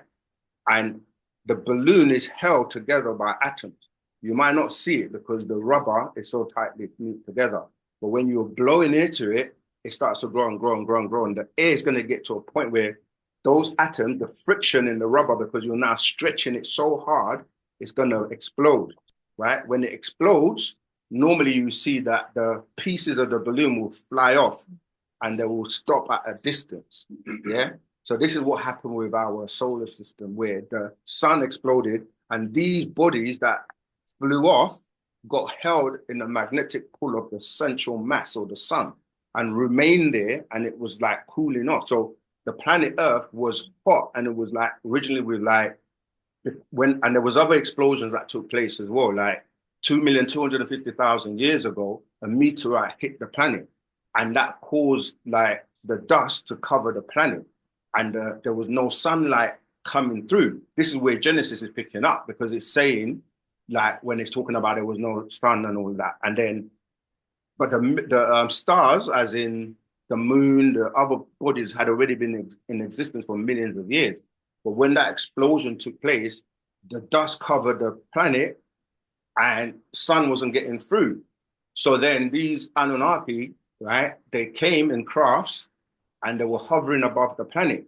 And they were like, they need to clear the dust cloud so that the sun rays can come through. This is where you're hearing, let there be light and all of that stuff in the Bible. This is when these like Anunnaki, they were terraforming the planet. So they basically cleared the dust cloud, the sun rays came through, and then life started to be refilled, or like they say, like people think Genesis is the beginning. It's not. That's why they get confused, because they think that experiment with what they're calling creating beings, they called it creating one man and one woman, but it wasn't that, because there were other planets, other constellations, other things in existence before this planet. So yeah, so our ancestors, they're responsible for that. If you read the part of rap called I Was There, which is here, right? That explains this. And beings like the master teacher, some of these beings, they were watching this happening and they wrote it down. So when you go to Revelation, for example, 3:14, it's telling you that Atum watched the creation of God. You see, so what people are like in the religious mindset, the stories are like nursery. You're giving the children basic information. That's what the Bible, they say. It's an acronym for basic information before leaving Earth. So when you're teaching a child in kindergarten or nursery, you're not going to teach them using big scientific terms. You're going to make it so that it's palatable. That's what the Bible is for most people, because it's very basic. It doesn't go into what happened before. Because when you get to, oh, there was just Adam and Eve, Cain and Abel, Cain kills Abel, and he goes somewhere where people are going to kill him. First thing in your mind is going to be, who are these people? Where did they come from? You see, so there were people here before that, you know. So what was the second part of your question? Because our ancestors, that's why I told you, read I Was There, which is here, which is a part of that. They literally, like, you know, the movie like Guardians of the Galaxy, they literally created the moons, the stars, and all. They're responsible for this. So when we say these beings are that intelligent, 100,000 years, light years ahead of us, they are able to create what people call moons. I think it's China or Japan was doing it the other day, where they were creating a sun. And these are things that, as you learn and grow, because all you're thinking, okay, it's a ball of gas that has hydrogen and helium, and it's just burning and converting. And if you can create that, you've created the sun. So yeah, our ancestors did. And when we tell people this, they're like, and we were saying they built crafts that are bigger than the planet. Like Nibiru is big, it's a craft. Can you imagine a craft that's bigger than this planet? That you're actually driving, it's too much for us to like really wrap our minds around. But yeah, they deal with galaxies and universes. And you, if you elevate yourself to a point where you could be a part of Babylon sent to another planet to go and do what he's doing here. Because you're dealing with universes, not one universe. Galaxies. We're in the 18th galaxy. He's from the 19th galaxy, which is next door to the 18th galaxy. And there are other galaxies. And there were problems and things going on in these galaxies, wars and all kinds of stuff. So, you know, you have to raise yourself to realize that our story, I mean, even if you just read the holy tablets that the master put out and it has expired, as in he had to move up a level to go back to Wu-Sabat, that tablet, it's got so much information. It talks about all types of beginnings and beings that most people have no knowledge about. And it starts off telling you it's going to take you trillions of years before your time. Because remember, your time is based on the planet and the motion around the sun. Yeah, the Earth rotates one time around, which takes roughly 365 days, and you say that's 1 year. It does that, you say 2 years, 3 years, and then you say I'm 1 year old, 2 year old, 3 year old. But what if we didn't use that as time? How old would you be? Have I lost anyone? Do you follow what I'm saying? Like your birthdays are based on the planet rotating around the sun. And every one cycle you say, oh, I'm now 10, I'm 12. But you're using that rotation to govern your age. And the further away the planet is from the sun, the wider the rotation, the longer it's going to take. So 1 day to you, to someone else on another planet, is 1,000 years, because it can take 1,000 years for it to rotate around. That's why it says in 2 Peter, 1 day to the Lord is like 1,000 years, because they're further away from us. Go ahead. How do you count your moons? Moons as a moon? Yeah, but that's what we're saying. That's Greeks and Roman and Gregorian calendars. That's not our time. We don't even know our time. As in, when I say we, not Nuapians, because we know. Right? If I ask you what year you're in now, what would you say? Right, because they told you that. Right. But what if you don't go by the Gregorian calendar? Many people don't. The Mayans didn't. The Ethiopians don't. Chinese don't. They don't celebrate New Year at the same time. And we have two. We are now in 6024, our time.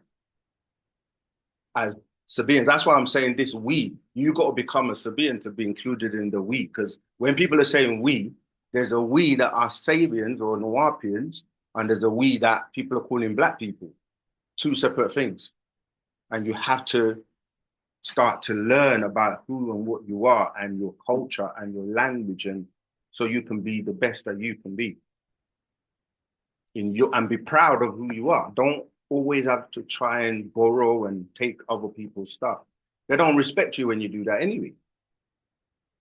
You see, so everyone's gone quiet. But I have a question. Oh yeah, sorry, I forgot. No, there was another brother before you, Eliza. Sorry, and then Colby will come to you. Go ahead. Elsie, sorry, yeah. Yeah, you know, in Wu-Sabat, yeah. Sure. How do you view entertainment? How do you do entertainment? In Wu-Sabat. Yeah. I just want to hear I heard entertainment, but I didn't hear the bit in between. Okay, would you say in Wu-Sabat, yeah, entertainment is a spell? It depends on the entertainment. Oh. There's different types of entertainment. We're creative people. We do everything in entertainment. What we don't do is sell our souls to that industry, the music industry, the film industry, and all of that, to do devilishness and all that stuff. And the master teacher explained that we don't compete. We do things for, for fun, not to recreation, because that's what they do. They call it recreation. We have wholesome fun. And there's constructive. Dealing with vibration and frequencies, we have our own tones, FAC. So you have to listen to things that are conducive and good for your being, not things that are going to destroy you. So, yeah, we deal with entertainment, but it's the right type of entertainment. Okay, Tawuta. Antaka Fiaraku. Right, who was next? Kobe. Tawuta. So I've been reading Hakak at Feeding the Forces. Sure. And there's two verses which I like to go over because I've been reading it and I'm just trying to process it in my mind, but I may need a little bit of help to understand it or overstand it a bit further. So is it okay if I just read those two verses? Sure. That's what classes are for. Now, I just want to, before you do, this is what people that come to class, you're supposed to be reading the scrolls and then come into class to clarify things that don't make sense or that you need understanding over. Everyone's got used to just lecturing, just giving out information and not reading and watching videos, which is good. But yeah, you're doing the right things, Amal. I just wanted to give you a bit of props for that. Okay. Go ahead. Okay. So verse 139 and verse 140 are the two I'll read. So it says, because the morphogenic field also links to a chosen living bloodline member, since all consciousness of a race activity and ethereal battery function is rotated counterclockwise for Negroids and clockwise for Tainum Kai met at the point in time. 140, then stored at 180 degrees from an individual's ordinary consciousness. I just want to understand, and then it's got the diagram as well, where it shows a black circle moving clockwise on one side and then counterclockwise on the other side. In the middle, it has two clear ones, and it says equals 180 degrees. I'd just like to overstand this further and try and overstand the point that the master teacher is trying to get across. Okay, so the point he's trying to get across is that when they tell you in the Bible that the devil will make evil fair seeming, it literally means that everything you do, they turn the opposite way around. Yeah, because they know that you're more powerful going in one direction. So what they do is make you go in a different direction. And so when you look at the number 9 as the highest being 9 ether, you will see that the counter to that would be 6. So if you were to draw a 9 and then draw 6, you see that one is going in one direction and the other is going in the other direction. And this is what they've done because everything is turned back to front without you knowing it. So for example, when you write, how do you write? Left to right or right to left? Left to right. Right, that's backwards. That's not how you used to write, yeah? When you look at the word God, if you read it backwards, what would you say? Dog, right? It sounds funny. Like, this is what they do. It sounds really silly and funny. But then, dog is man's best friend. Why is that? Do we naturally like to kiss dogs and lick dogs in their mouth? Why not? Right. That's what I'm saying. So when you start to going back to your question, when you look at the clock, they tell you the clock is going this way. Yeah. And that's time. So that's wrong. It's going counterclockwise. So that's what he's explaining, that we are at a point where you got evolution and you got revolution. Yeah. And again, it's like a backward thing. So what he's saying is that we've reached a time where you don't realize it, but natural time, or the way that the motion of the planetary bodies work, yeah, they've started to go in the way they're supposed to go. This is why, like I was saying about the reading, it's like your brain, you have left hemisphere and right hemisphere, and they know that if they get you to use the wrong side of your brain, then it's going to go against what you're supposed to do. So they have us competing and fighting against each other because they make men feel like they only have to deal with their masculine side, and they make females think they only have to deal with their feminine side. But you've got both between you. A man is both male and female, X and Y chromosome, and a female is also both. So he's explaining that when you look at the time period we're in now, when you look at the cycle of life, it was like you had 6,000 years of a moon cycle, 6,000 years of a sun cycle, 6,000 years of a moon cycle, and another 6,000 years, and then it gives you 24,000 years in terms of the cycle.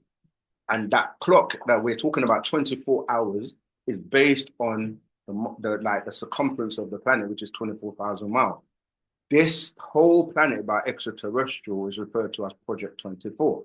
Your genomes you have 24,000 genes in your genome. So that 24,000 is the cycle that when you get to the beginning, like in the Bible, they tell you that God created things, and then in the sixth day, he completed his creation, right? You don't have to stay with me. I know I really challenge you, right? So what it is now, we're in what they would call the seventh day, because we're starting that new cycle again. So every day in the Bible, where they're saying day 1, day 2, day 3, but each day is a cycle. So it's actually 7,000, not when they say one day, 7,000. So 7 times 7 is 49,000, yeah, which is 2 cycles, because 24 plus 24 gives you 48, but they just round it up and call it an epoch. And they say an equinox is 24,000 years. So what it is now we're at a time where things have turned around and are going back in our favor. So where you were going in that direction as a 6, we're now going back in the direction of the 9, where it's 9 ether, 9 mind, 9 knowledge. Wu-Sabat is here to raise your mind back to that 9 ether. Go ahead. How does the Dolphin Project relate to human beings? The Dolphin, do you know that? Yeah. The Dolphin Project relates to human beings because when I was explaining to the good brother Jesse here how when Cyrus exploded and the sun, and we came here, the way they transported the genes here to see this planet was by way of the dolphin, which dolphin, the word dolphin means womb. And that's why, because they put the seeds in a capsule and inserted it into the dolphin, which is really a Vulcan, because that's the planet where it was from, originally melted. And that Vulcan being was put in the waters. That capsule then melted to germinate the water, and then life began in the waters from that seed. Does that answer your question? Cool. Anyone else? Clubhouse, Zoom? Do you want to read? Bro, but I have one more question if possible. Go ahead, Kobe. Okay, so I came last week with my partner and she wanted to ask a question, but she was a bit shy, but it was a very interesting question when we were reasoning after the session. And you've already mentioned at 3 a.m. the vortex, which is open for beings to travel between. Now, she mentioned when she was pregnant, at 3 a.m. around that time, that's when the baby was most active, when it was in the womb. So she wanted to understand if the vortex had anything to do with the baby being active around that time. Sure. It's just like one of the things that I try to get people to have in their mind's eye is to see everything as energy, because that's literally where everything is. Like you have energy that is agreeable and disagreeable, positive or not. And around that time, when that opens, as I said, a lot of beings leave and a lot of energy comes through. And when you're talking about a baby, that baby is still connected to its etheric parents at that stage, right? So yes, the baby, the energies will affect the baby in that time, because the baby is still more connected to the spiritual realm and to the etheric realm. And even when children are born, they're still connected and they can still see interdimensionally and see beings And they could be looking at, I don't know if anyone had a baby or watch a baby, when they look, they'll be looking in a corner of the room and just laughing and playing. You're thinking, what's she looking at? Or what's this? Like, they're just there playing with this being that's there, and you don't know what they're seeing. But the master explained that as they come into the world, the parents, if they're not versed or know about Wu-Sabat, start to make them more and more mortal. And by the time they're like 7 years old, they start to lose the connection or the etheric connection to their oversouls or the etheric parents. So, mothers will do things like not breastfeed, give them synthetic milk, put them in front of a TV, expose them to all kinds of noises that are, so they start to become more and more mortal as opposed to staying connected to that realm. And that's why you have to know. That's interesting you say that, because I do see my son sometimes, he does that. He looks in particular corners of the room and it's like he's just zoned out. And if anything, we just stand there and watch him. Yeah. Or sometimes he might be looking at me, but it's almost like he's looking through me. Through you, yeah.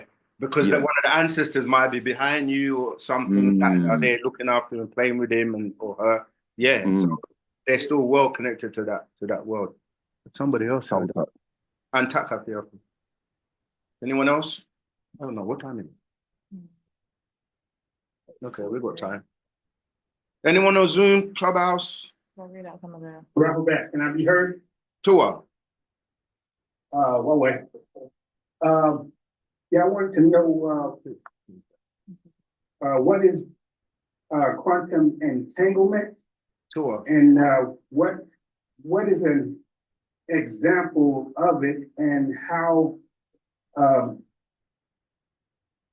is it used, or how can we use it for our transformation?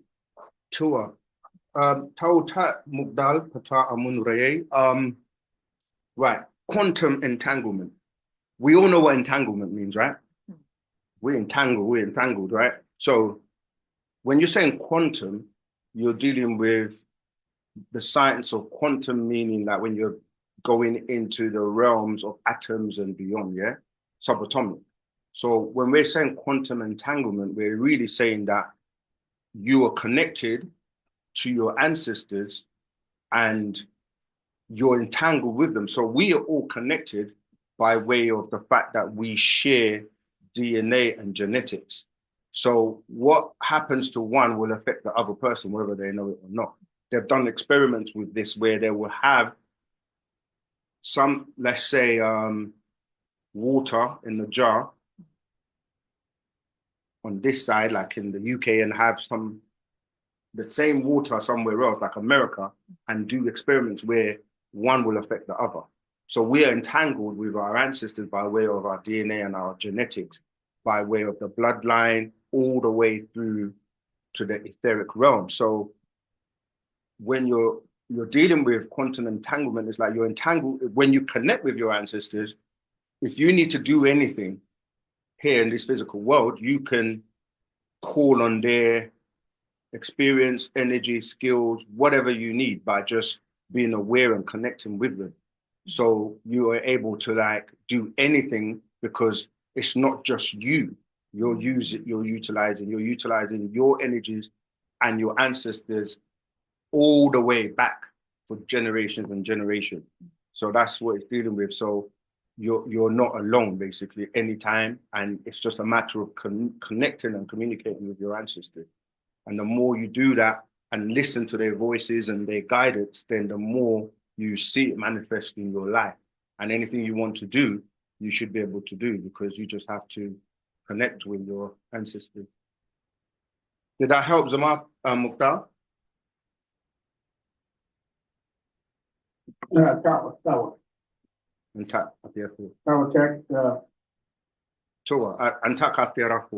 Somebody had a hand up. Please use the mic.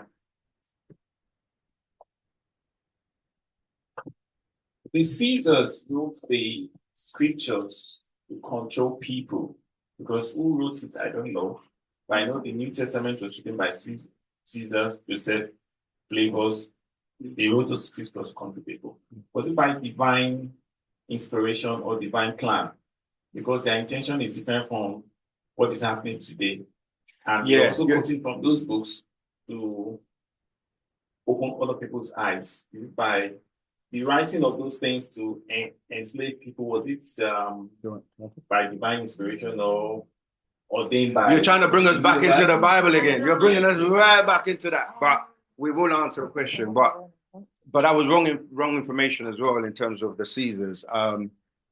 When you, it depends. Like another thing, like I always have to try and remind people when you're saying things like the Caesars or the Bible, which one? The New Testament. Right, the New Testament. Okay, so what do you call the New Testament? What is the New Testament? No, I mean, yeah, go on. If you want to use the mic, I'm saying, what are you calling the New Testament? My current understanding, it was written by. If you read Joseph Atwill, he wrote a book about Caesar Messiah. You're in the camera. He wrote a book about Caesar Messiah of how. No, my question is, what is the New Testament? The New Testament. Yeah. In what light? Because is it my current knowledge? My current knowledge, it was designed to control people. No, but what is it? You see what I'm saying? I'm doing this on purpose because. Okay, that's what someone's saying. But what is it? It's Matthew, Mark, Luke, and Jude and John. That's what people are calling the New Testament, right? So these are 4 people that wrote something that they're saying is their account of what took place in Jesus's time. That's what they're calling the New Testament, right? And then obviously they add the books of Revelations and other books to that.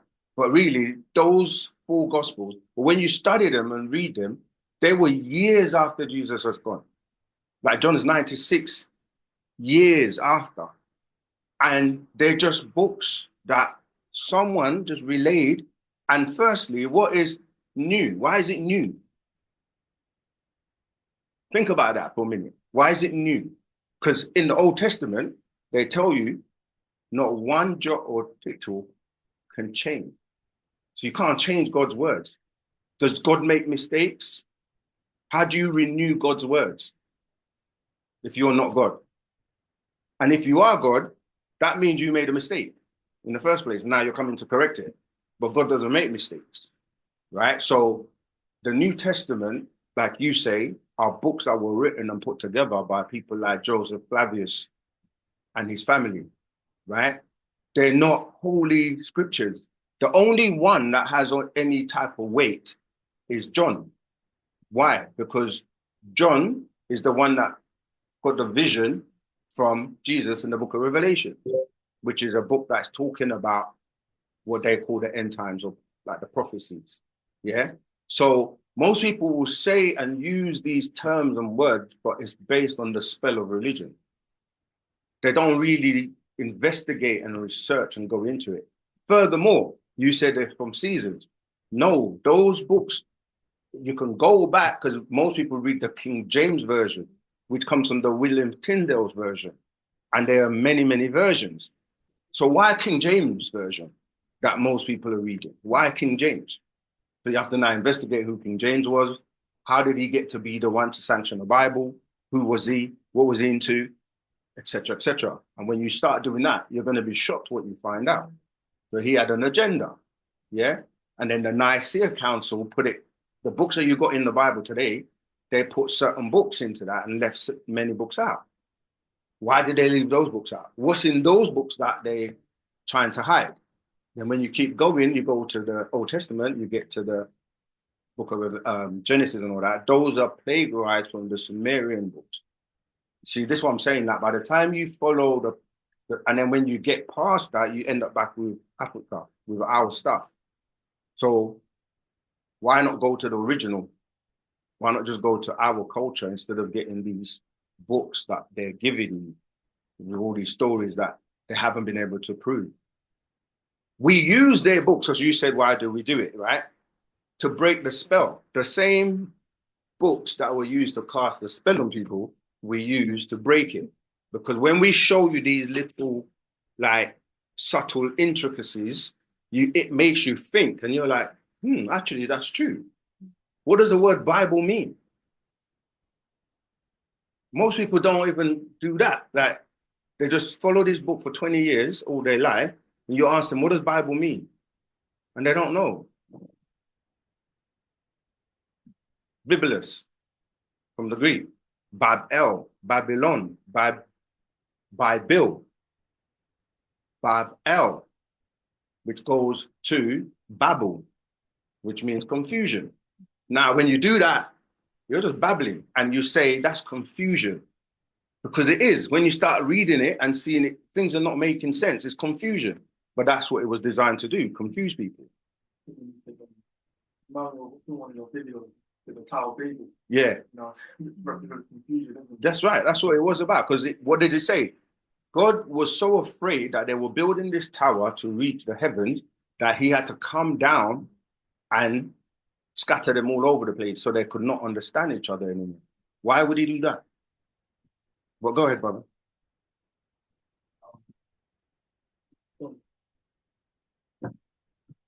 You mentioned about the Sumerian tablets. I just wanted to know, like, what like Zechariah Sitchin, what do you feel like? What do you think about his like interpretation of that?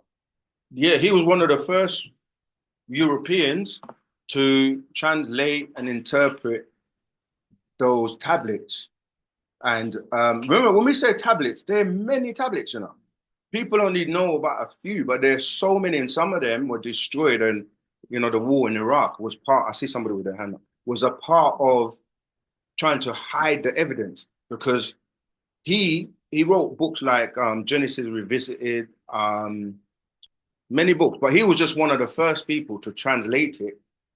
So when the master was teaching and mentioning all these books, a lot of people didn't know about them. And because we are so skeptical when it comes to one of our own teaching us, we don't believe anything they say. We have to go and verify it somewhere else to say, oh, it's true, you know. So he was saying, go and check it out, because there are other people. And he was, Zechariah was the Jew, really, and he was respected in that world of being able to translate those. But there were so many tablets that he never translated, or, do you know what I mean? But it was just a matter of, look, somebody else is doing this. This is not just coming from me. Go and check it out. Where you have like the Atrahasis, you got the Enuma Elish, the Gilgamesh epics, and loads of the Akkadian tablets that they're finding every day. And when they find them and read them, it's saying things that the Bible's not saying, but yet it's coming from the Bible. So that's what it is. We will say people to research and study things, but don't get caught up in those books, because we're trying to move, we're trying to move to master secrets, actual facts, master secrets, actual facts, and part of that. That's what we should be studying and asking questions from. That's our stuff. That's going to help you elevate. But we're so caught up in wanting to know about, you know, this Anunnaki stuff. Like, honestly, how is that helping us today? You want to add anything? Because we've got Tony with his hand up. Terry, sorry. I think it just in terms of like the quoting and everything from like different books and stuff like that. I think if you look at it from an analogy of being in prison, when you are imprisoned, they use a key to lock you into a room, and you need to use the same key to unlock that door. So that's kind of like why we're quoting that. But then once you've unlocked the door, you don't need that key anymore. It's useless for you, unless you want to lock yourself back in, kind of thing. I like that. Right. So yeah, once you don't need a key anymore, you just disregard what you know is not useful to you anymore, and then you move on to better things, and you go to now enjoy your freedom. Yeah, I love that. That's an excellent analogy. I'm still that. Yeah. All right. I like that. I like to make things simple, and that is simple, very simple, but true. Any other questions? We've got Terry Jamal on Zoom. Yes, Rahubat. Rahubat. Yeah, my question, you were talking about like the controversy which happens in these religions. So my question is, as someone who is in Wu-Sabat, would marrying someone who is religious lower your vibration, or what kind of effect would it have? Yeah, in terms of that. You know what? All right, let's make this simple. We don't dictate to people who they love, who they want to be with. We just teach what is right knowledge, right wisdom, right understanding. So you're the one that's making the decision of who you're going to be with. But it's a commitment and it's something that you have to think, is it going to be of benefit to you? Is it going to raise you up or is it going to bring you down? Or you guys are going to be on the same frequency? Most times when relationships have issues or fall apart is when one is raising and one is not, or one outgrows the other. And then you're up here talking about, we need to stop eating meat. We've got to be vegans. We've got to be, and the other person is like, no, I've been eating meat all my life. You know, it's like, so now you've got two different viewpoints. One might say, let's exercise because, you know, it's going to be good for our health. And another person might say, no, I don't want it. You know, so it's about balance and you're growing together. And this is why, in terms of studying together, learning together. Who's that? Oh, I'm sorry. Oh, yeah, please, if you're not speaking, just mute your mic. Yeah, so we teach what Wu-Sabat is about. There are many scrolls that go into it, like soulmates, the commandments on sexual violations. These are parts, by the way. We teach about like the Gospel of Yanun on the sacred feminine. We teach in terms of genetic kiss.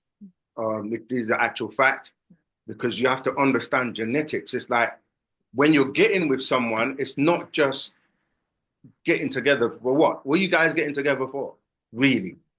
Right? Most of the time when you analyze that, it goes into, oh, I think you're cute. I think you're nice looking. And we want to maybe have sexual, you know, relation. But there's the art of sex and there's the science of sex. Like, why are you doing it? Is it just for lust, for instant gratification? Or are you thinking about your genetics, your offspring, your future? You see what I'm saying? You have to take these things into account because most people don't check what the person's blood or blood type and diseases or what they have in their body. And then they mix with them and then they have a child. And if you haven't checked, for example, the different blood types, you're going to have a child that's going to come out, might have sickle cell or something else because you didn't check if you were compatible. So you have to really think about why you're coming together. Are you trying to elevate on a spiritual level? Is it physical? Is it both?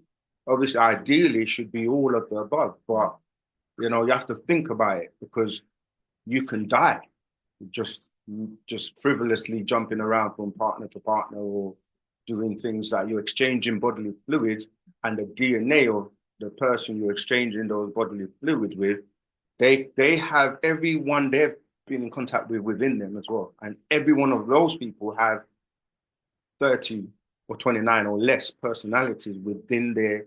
And for women, it's even worse because women are internal beings. They take everything in and it takes years for them to eradicate it.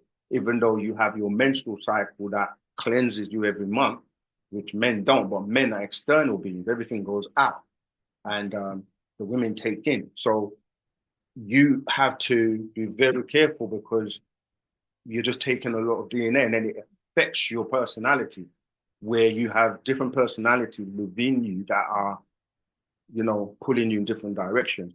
Then on top of that, you have to deal with the moon pulling you in different sides. And that moon is known as lunar, which deals with being a lunatic.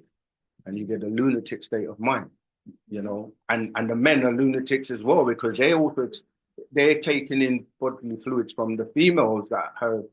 So it's a mess when you really look at it from a genetic point of view. So you have to be careful and you have to cleanse yourself inside out and make sure that you're with someone. You could be with someone that calls themselves Eve, but they were really Steve before. Reality today, when you're dealing with the alphabet people, reality, you know, so how do you know that person wasn't Steve before they became Eve?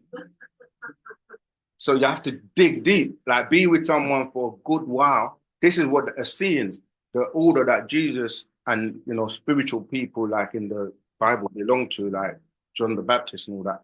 They were people that, even when they were with a mate or someone, they had them like there for 2 years without doing anything, just to get to cleanse and know the person and make sure that they were fertile to have children.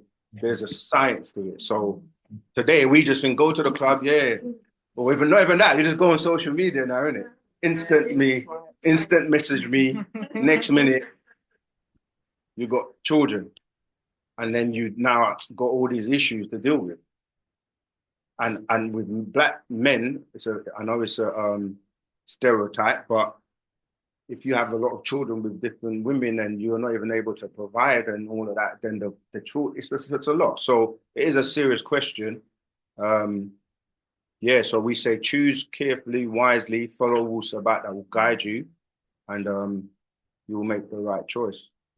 Sometimes we do make mistakes as well. And one of the hardest things to do is, but you shouldn't look at it like it's hard. If you find out that you're not compatible with somebody and you're not going the right way, then just call it a day. Move on to someone who is. And we're not encouraging that, but I'm just saying, if it's not working, and it's not working. You go, and there's another thing people say, staying together for the sake of the children. But if you guys are not you're in harmony and getting along, what are you teaching the children? So these are all the things that we have to take into consideration. Any more questions? Greetings again. Hey, Rahubat, greetings. Joseph. Rahubat, yes, this is Joseph Hotep. I posted a question on Zoom regarding the actual fact that 13 and Wapian's Anthologies of Time. Sure. And I have to confess that this book turned my brain into scrambled egg. So can you please clarify when it comes to... I'm glad you guys are reading. Clarify. Yeah, we're doing our best. This is the best season. Business is slow, so we're trying to get as much information as possible. And we're counting with your help in the culture in order to understand it.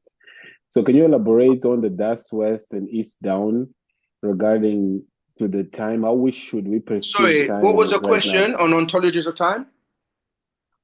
I'm requesting for you to elaborate regarding to the dust west and east down. Regarding the clockwise, counterclockwise, should we perceive time as Sabaeans? Dust east, western. Dust west and east.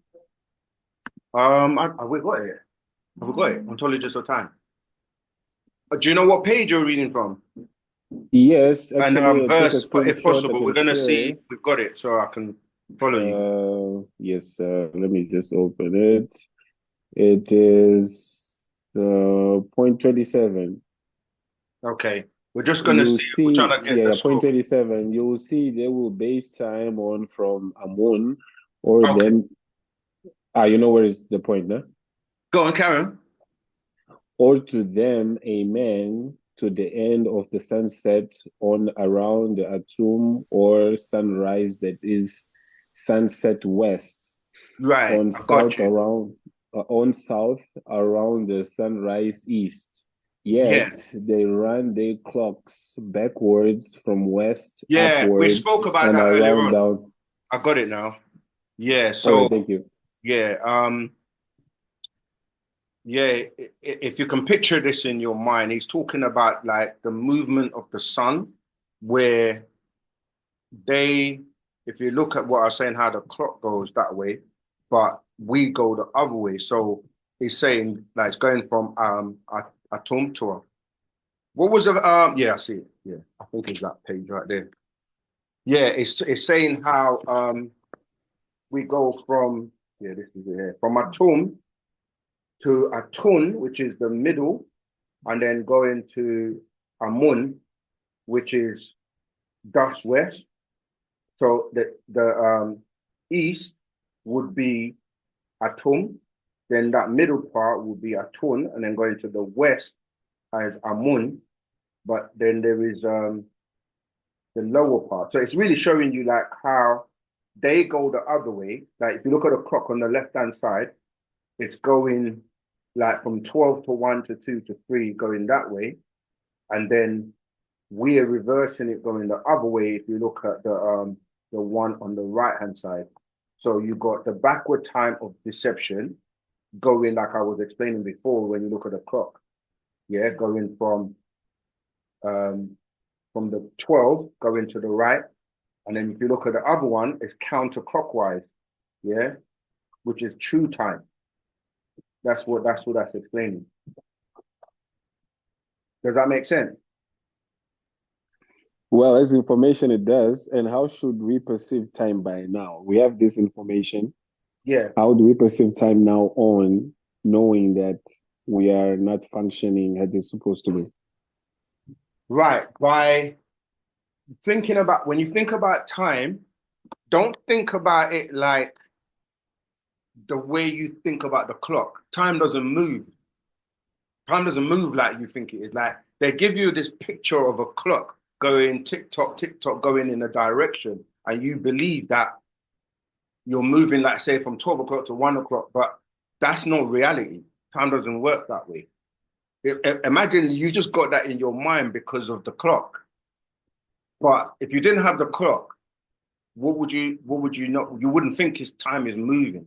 And if you go back to ancient times, this is why we use the sundial. We use natural nature, because when you're in like Africa or in Jamaica or certain parts of the world where you have, like a lot of people put a watch or a wristwatch around their wrist, that's like having shackles on you, because you're tied to that thing on your arm, thinking that time is moving, because you look at it, you say, I'm going to do this at this time, but it doesn't move like that in that linear format. So first thing you have to recognize, I'm not saying don't use it, because if the rest of the world is using it, you need to meet somebody at a particular time, but you're not bound to it mentally, and you're not bound to it like you've got shackles.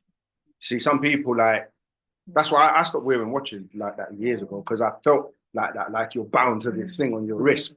So you have to think that time moves in natural nature. So when we had the sundial, when you're in Africa and these places, people just do things based on natural nature. Like you don't really, you hear in the morning, you hear the cock crowing, and nature is just alive. And then you will just do things based on nature.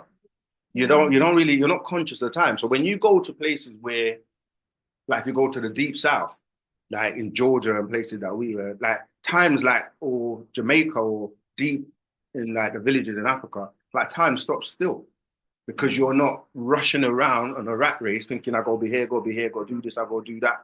So what you do is you just relax. You're more chilling. You just go with the, when it's time, when the sun apparently goes down, you know what to do during that time. But we know the sun doesn't go down. I'm just saying the way life works is just based on natural nature. So yeah, that's what that's explaining, that don't be mentally bound to the constructs that the West has put together, because you really don't know what day this is. Because they told you that today's Saturday. Even the Monday, Tuesday, Wednesday, like what Monday comes from Moon Day. Sunday comes from the Sunday. But what day doesn't have the sun? Saturn like goes back to the Romans and the Greeks. So, and the moon, I mean, the months is the same. January, February, like you don't really know what day or time this is unless we tell you. And we have our own calendar as well, because we know that's what I'm saying. Is like you heard the quote in the Bible of be in the world, but not of it. It's like the same thing. Have a clock on or a watch, but don't make it become. You know how nowadays, yeah, people have been tied to their mobile phones. So it's just another step further. People, if you forget your mobile, say you're going out and you reach down the road and you remember that your mobiles are home, what do? Honestly, yeah, people freak out. Oh, my phone, no, my phone. I'm gonna die if I don't have my phone today. Why? Like, you can just go, I'll leave it there for today. I'll just go and do my whatever and come home. The phone's still gonna be there. But you're so tied to the phone, like it's like, oh my gosh, my phone. And rush back home. It's a frenzy because you're tied to the phone mentally. And you gotta realize you're not gonna die if you don't have your phone for one day. Something relevant you said the other day, and it was when you know the truth, you're not bound. When you know the truth, you're not bound by the lie anymore. Yeah. And I think it's just one of those things of like, we're living in this world. People have jobs, people have things that they're doing, people that they have to meet, and it just kind of is what it is. But because you know the truth, and we're sharing the truth with you, you don't have to let that spell affect you anymore.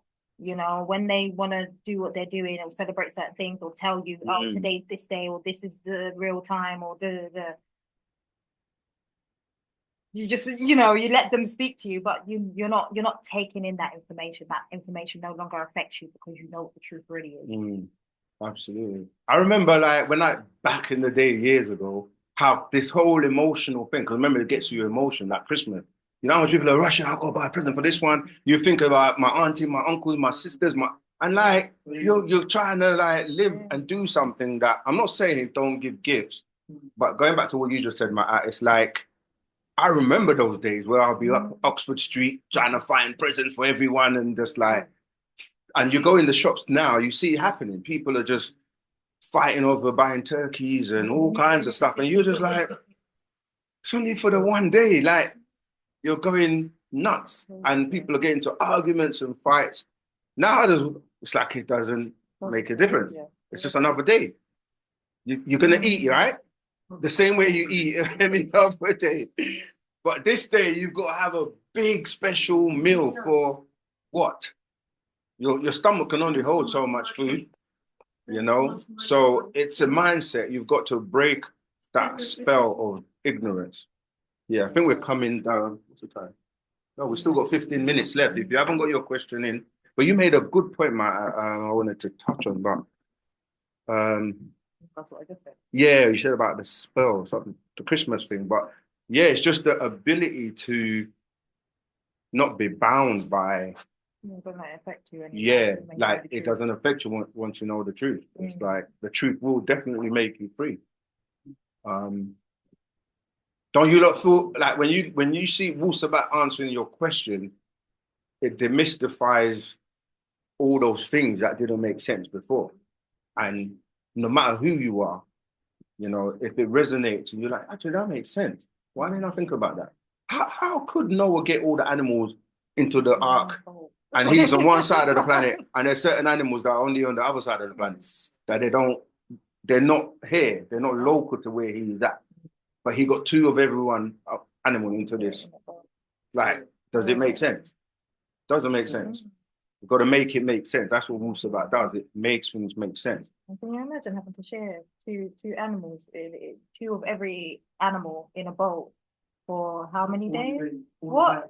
I can barely do pets in my house for a couple of days. I can deal with one. Yeah. It's just you know, just to clear your mind off of these things.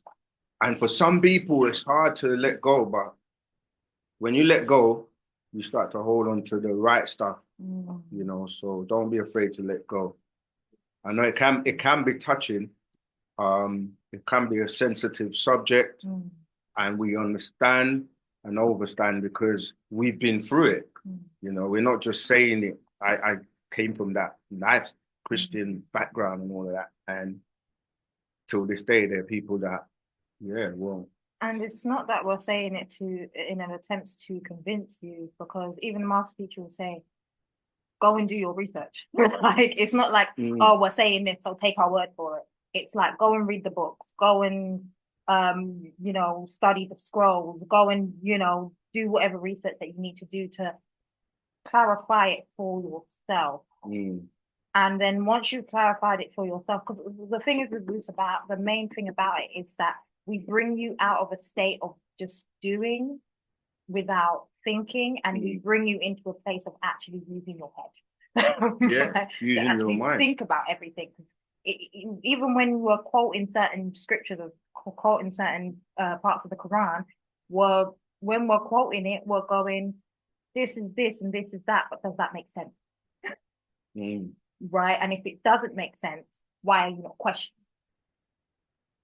Why are you doing something that you know don't make sense? Go ahead, brother.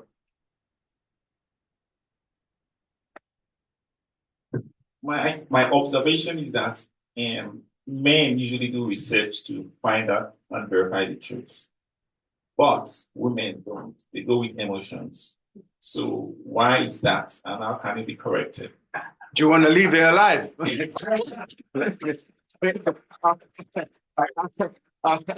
I'm not part of. I don't know him, right? Okay. Yeah, you forget you're surrounded by women, man. You can't make them kind of statements. Because women are smarter, that's why. That's the simple answer. They're smarter. They know things without having to, they're intuitive, like they just know. They have that sixth sense. Like a man would use the logic. This is what we were saying about the brain. You have the logical side, you have the creative side. You can know things without having to process it. You just know. And women can do that. So because the woman's got XX chromosome, when I say they're smarter, I wasn't just being silly. The master has broken it down scientifically, that because that X is the Y, the stem that's been lost from the woman to make the male, it means that they are far more intelligent. Even if you look at children, and this is research that has been done, the woman's far smarter. What happens is she lets the man think he's smarter. That's how smart she is. Did you catch it?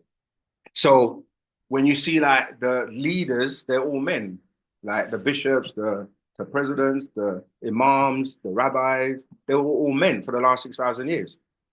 But the woman they put the woman behind, even though she's supposed to be beside you, and she's the one pulling the strings because there's pillar talk. Yeah, the woman is more powerful because she allows the man to think that he is. So then how come women are more under the spell than men? Who says that? Again, you really don't want to leave it alive with them. But I'm saying, I'm saying that's your opinion, though, isn't it? Because like you making that statement is showing how more intelligent the woman is.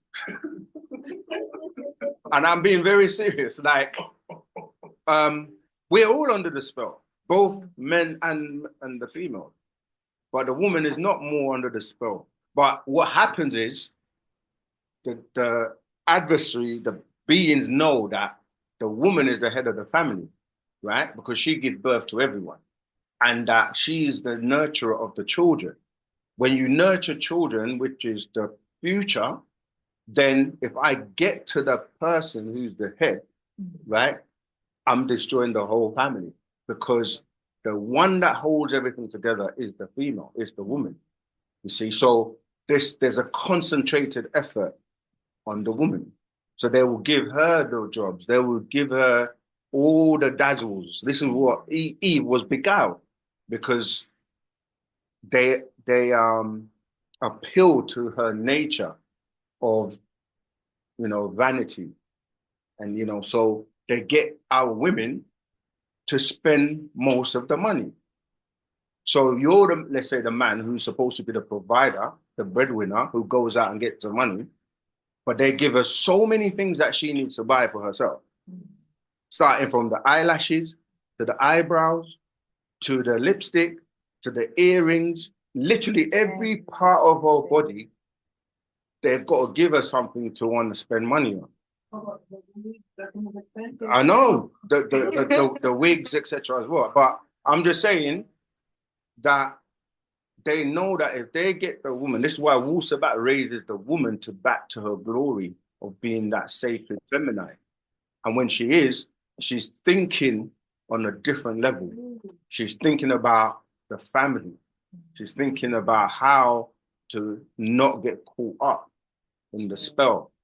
See, that's what we want, more sacred feminine.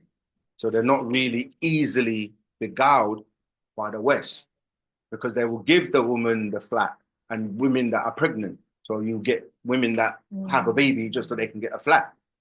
And then, you know, all of these kind of things, obviously in the UK, of course, and that's going to welfare. And this is what they make the system and their male to be the providers. So when the females with their race is male, they look at them like, waste man.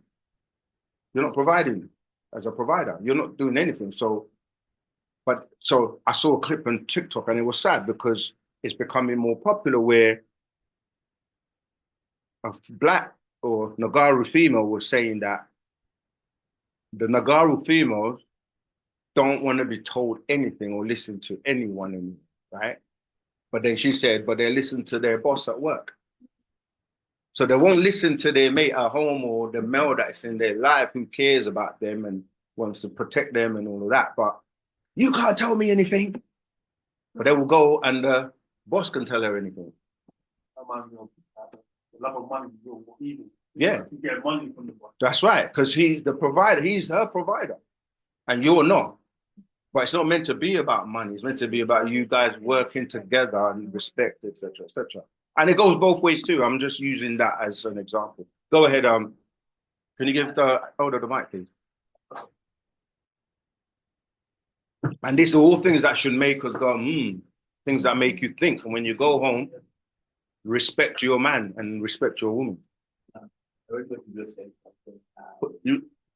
Concerning the female and the relation with the boss or who she works for, the employer. Yes. Fine, I hear the point you make, but I got news for you. After last night, I had an experience. I went into this establishment, and there's a black guy at the encounter, and there's an error, and what he's doing, rather than dealing with the error, he's dealing with what is employability. I think you're loyalty to your employer. He told me yes, it's not the female only, the black man have the same loyalty to absolutely pay them wages. Yeah, because it becomes you're right, 100%. Because if the male doesn't provide, and this goes back to why we have to provide for ourselves and build for ourselves, because you have to go on work for somebody else so you can get that, so that you can provide for the female. So then you also become, reliant on that. But as men, we have to think about how we provide and do by self. And that's, so good point. We have to always balance it out. So you're right. Jesus is the Lord. Who's that? Okay, cool. What has he done for you lately? Who is that? Please say who you are. Don't be afraid. Let's talk about Jesus. Me. Who's me? Where are you? What's your name? Oh, me. I see you. Right. Okay, let's talk about that. What does that mean? Jesus is the Lord. It means like he's God. He's God. Yeah. Okay, let me ask you a question. Is he the Son of God or is he God? Nope. He's not the Son of God. He is. Okay. So when he was praying and saying, if it be possible, God, could you let this cup pass by me, when he was about to be crucified, who was he talking to? I think God. He was talking to God. Yes. But he's God. Okay, who is he sitting on the right-hand side of in heaven? God. So he's sitting on the right-hand side of himself. I don't know. There we go. See, it always gets back down to we don't know what we're saying and it's not making sense. We like to make it make sense. So we need to know who this Jesus is. Who told you about him? How do you know about him and what he did? And is it real or not? So Wu-Sabat, Bible. Yes. And the Bible is a book that was written by men. Right? Yes. Which men? Jesus. All right. Thank you. Jesus is Lord, if you understand what the word Lord means, which relates to bow in the Bible. And this ties back to the Anunnaki stories. But we need to help people move away from the spell of Jesus, because, you know, this is the confusion that causes our people, because they don't really know. But, you know, in time and slowly, we can definitely help you to do that. But thank you for your contribution. You're welcome. Rahubat, I have a quick question. Rahubat. Rahubat, could I just get some assistance to unlock these study sessions for the online course? Sure. So what do you mean assistance? I mean, Okay, at the minute I've enrolled, but what's happening is the study sessions are locked, so I can't get in to do the study. okay, that really is not for this forum. If you email info at I did send a message already to Ken yesterday. I did send a message. I just thought I'd just quickly ask if I could. Okay, I can give you a quick answer, but it will be followed up by the administration. But if you've already purchased and paid for the online course, it should be unlocked automatically. Yeah, it's not unlocked though, but right. So that's what I'm saying. We'll have to look into why that's happening. Okay. Yeah. All right. Tell her. Josie again, you got your hand up? Yes, second.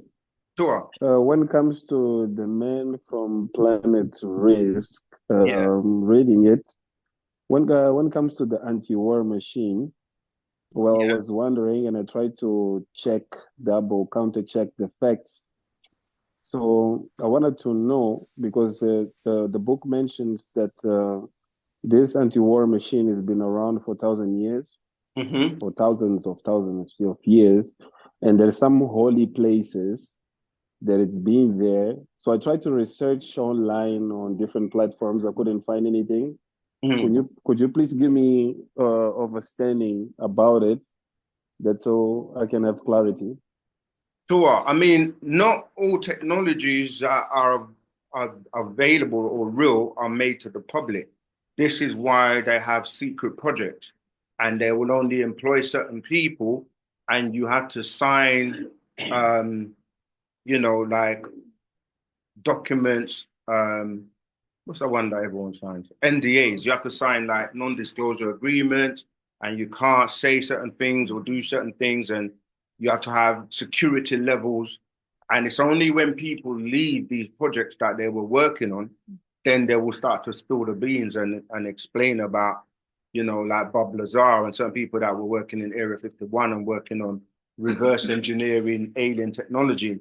So the technologies that the master mentioned in the Man from Planet Risk book, they have been existing for many years. And remember that you have beings in the caverns that that had these, like the computers called mech, which became Mac. The Macintosh comes from that computer.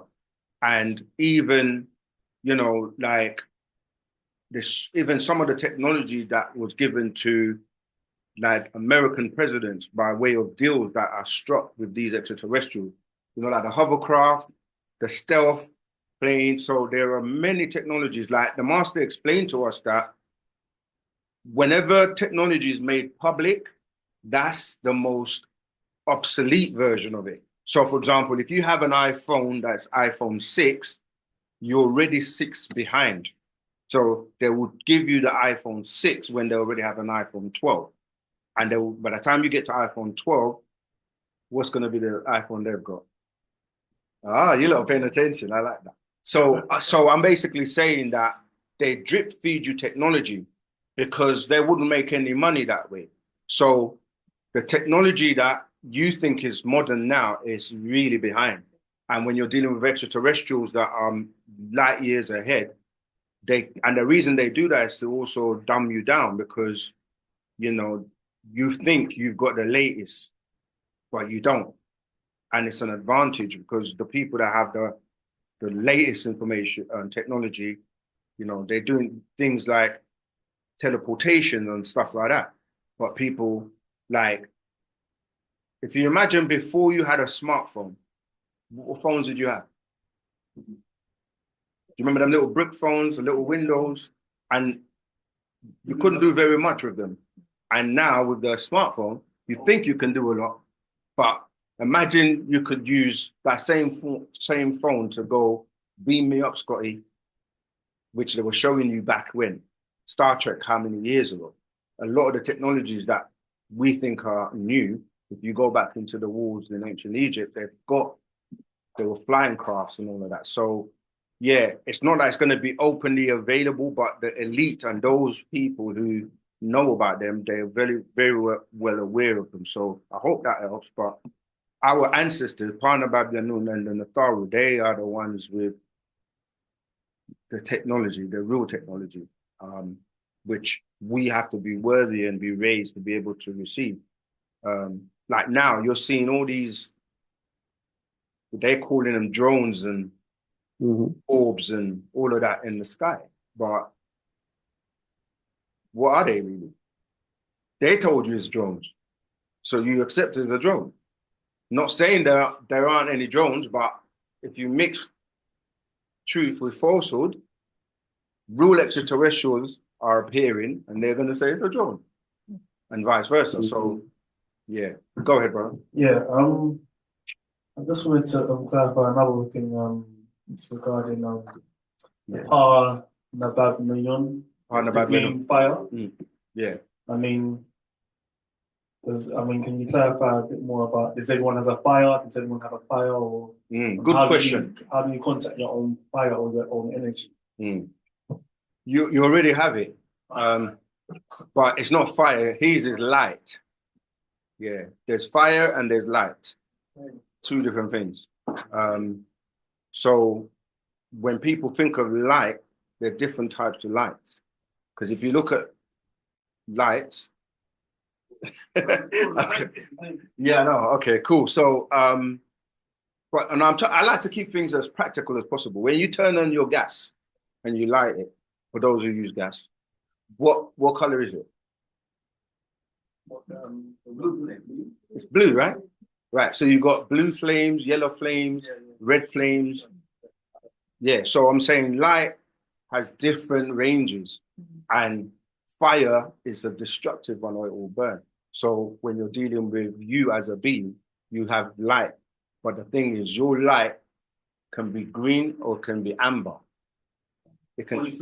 No, you have others, because that's where you have something called your aura that comes from these lights, yeah? But the dominant ones can either be agreeable or disagreeable. That's why my brother was pointing to this, to say his aura, if you look in the pictures, is depicted with the green. Because green is a glitch. It's not the color that, like if you took the primary colors, it's not one of the primary colors. To get green, you have to mix two colors, right? Yes. What two colors do you have to mix? You're good. I'm not telling you. You guys got to do some study. There you go, yellow and blue. Yeah. So if you remember when you're in school, get some paint and mix colors and do some experiments. But the amber light deals with the opposite to the green light. So when you look at nature, when you look at anything that's healthy, it's depicted as green. But when you're looking at what people call the devil or the disagreeable beings, they are amber light. And then on the planet, you have beings that are coming over to Michael or Mikhail, who's the green light, Al-Qadir, as is referred to in the Quran. And then you have beings of the amber light, which are the jinns, which deals with the ones that are creating the chaos, the fighting, the murders and all of that. Because when people are really angry, what do they say they turn into? What color? Red. And if you look at anywhere in the room, when you go in there, look at the reds. Red's what? Danger. It's depicted like it's a be aware, you know, like the fire extinguishers are red. Everything red is dealing with danger. Yeah, but when you look at the colors they use for green, even if you look at the traffic lights, yeah, what does red do? Red is the Stop. stop. Stop. Amber. It's the wait. Pending. That's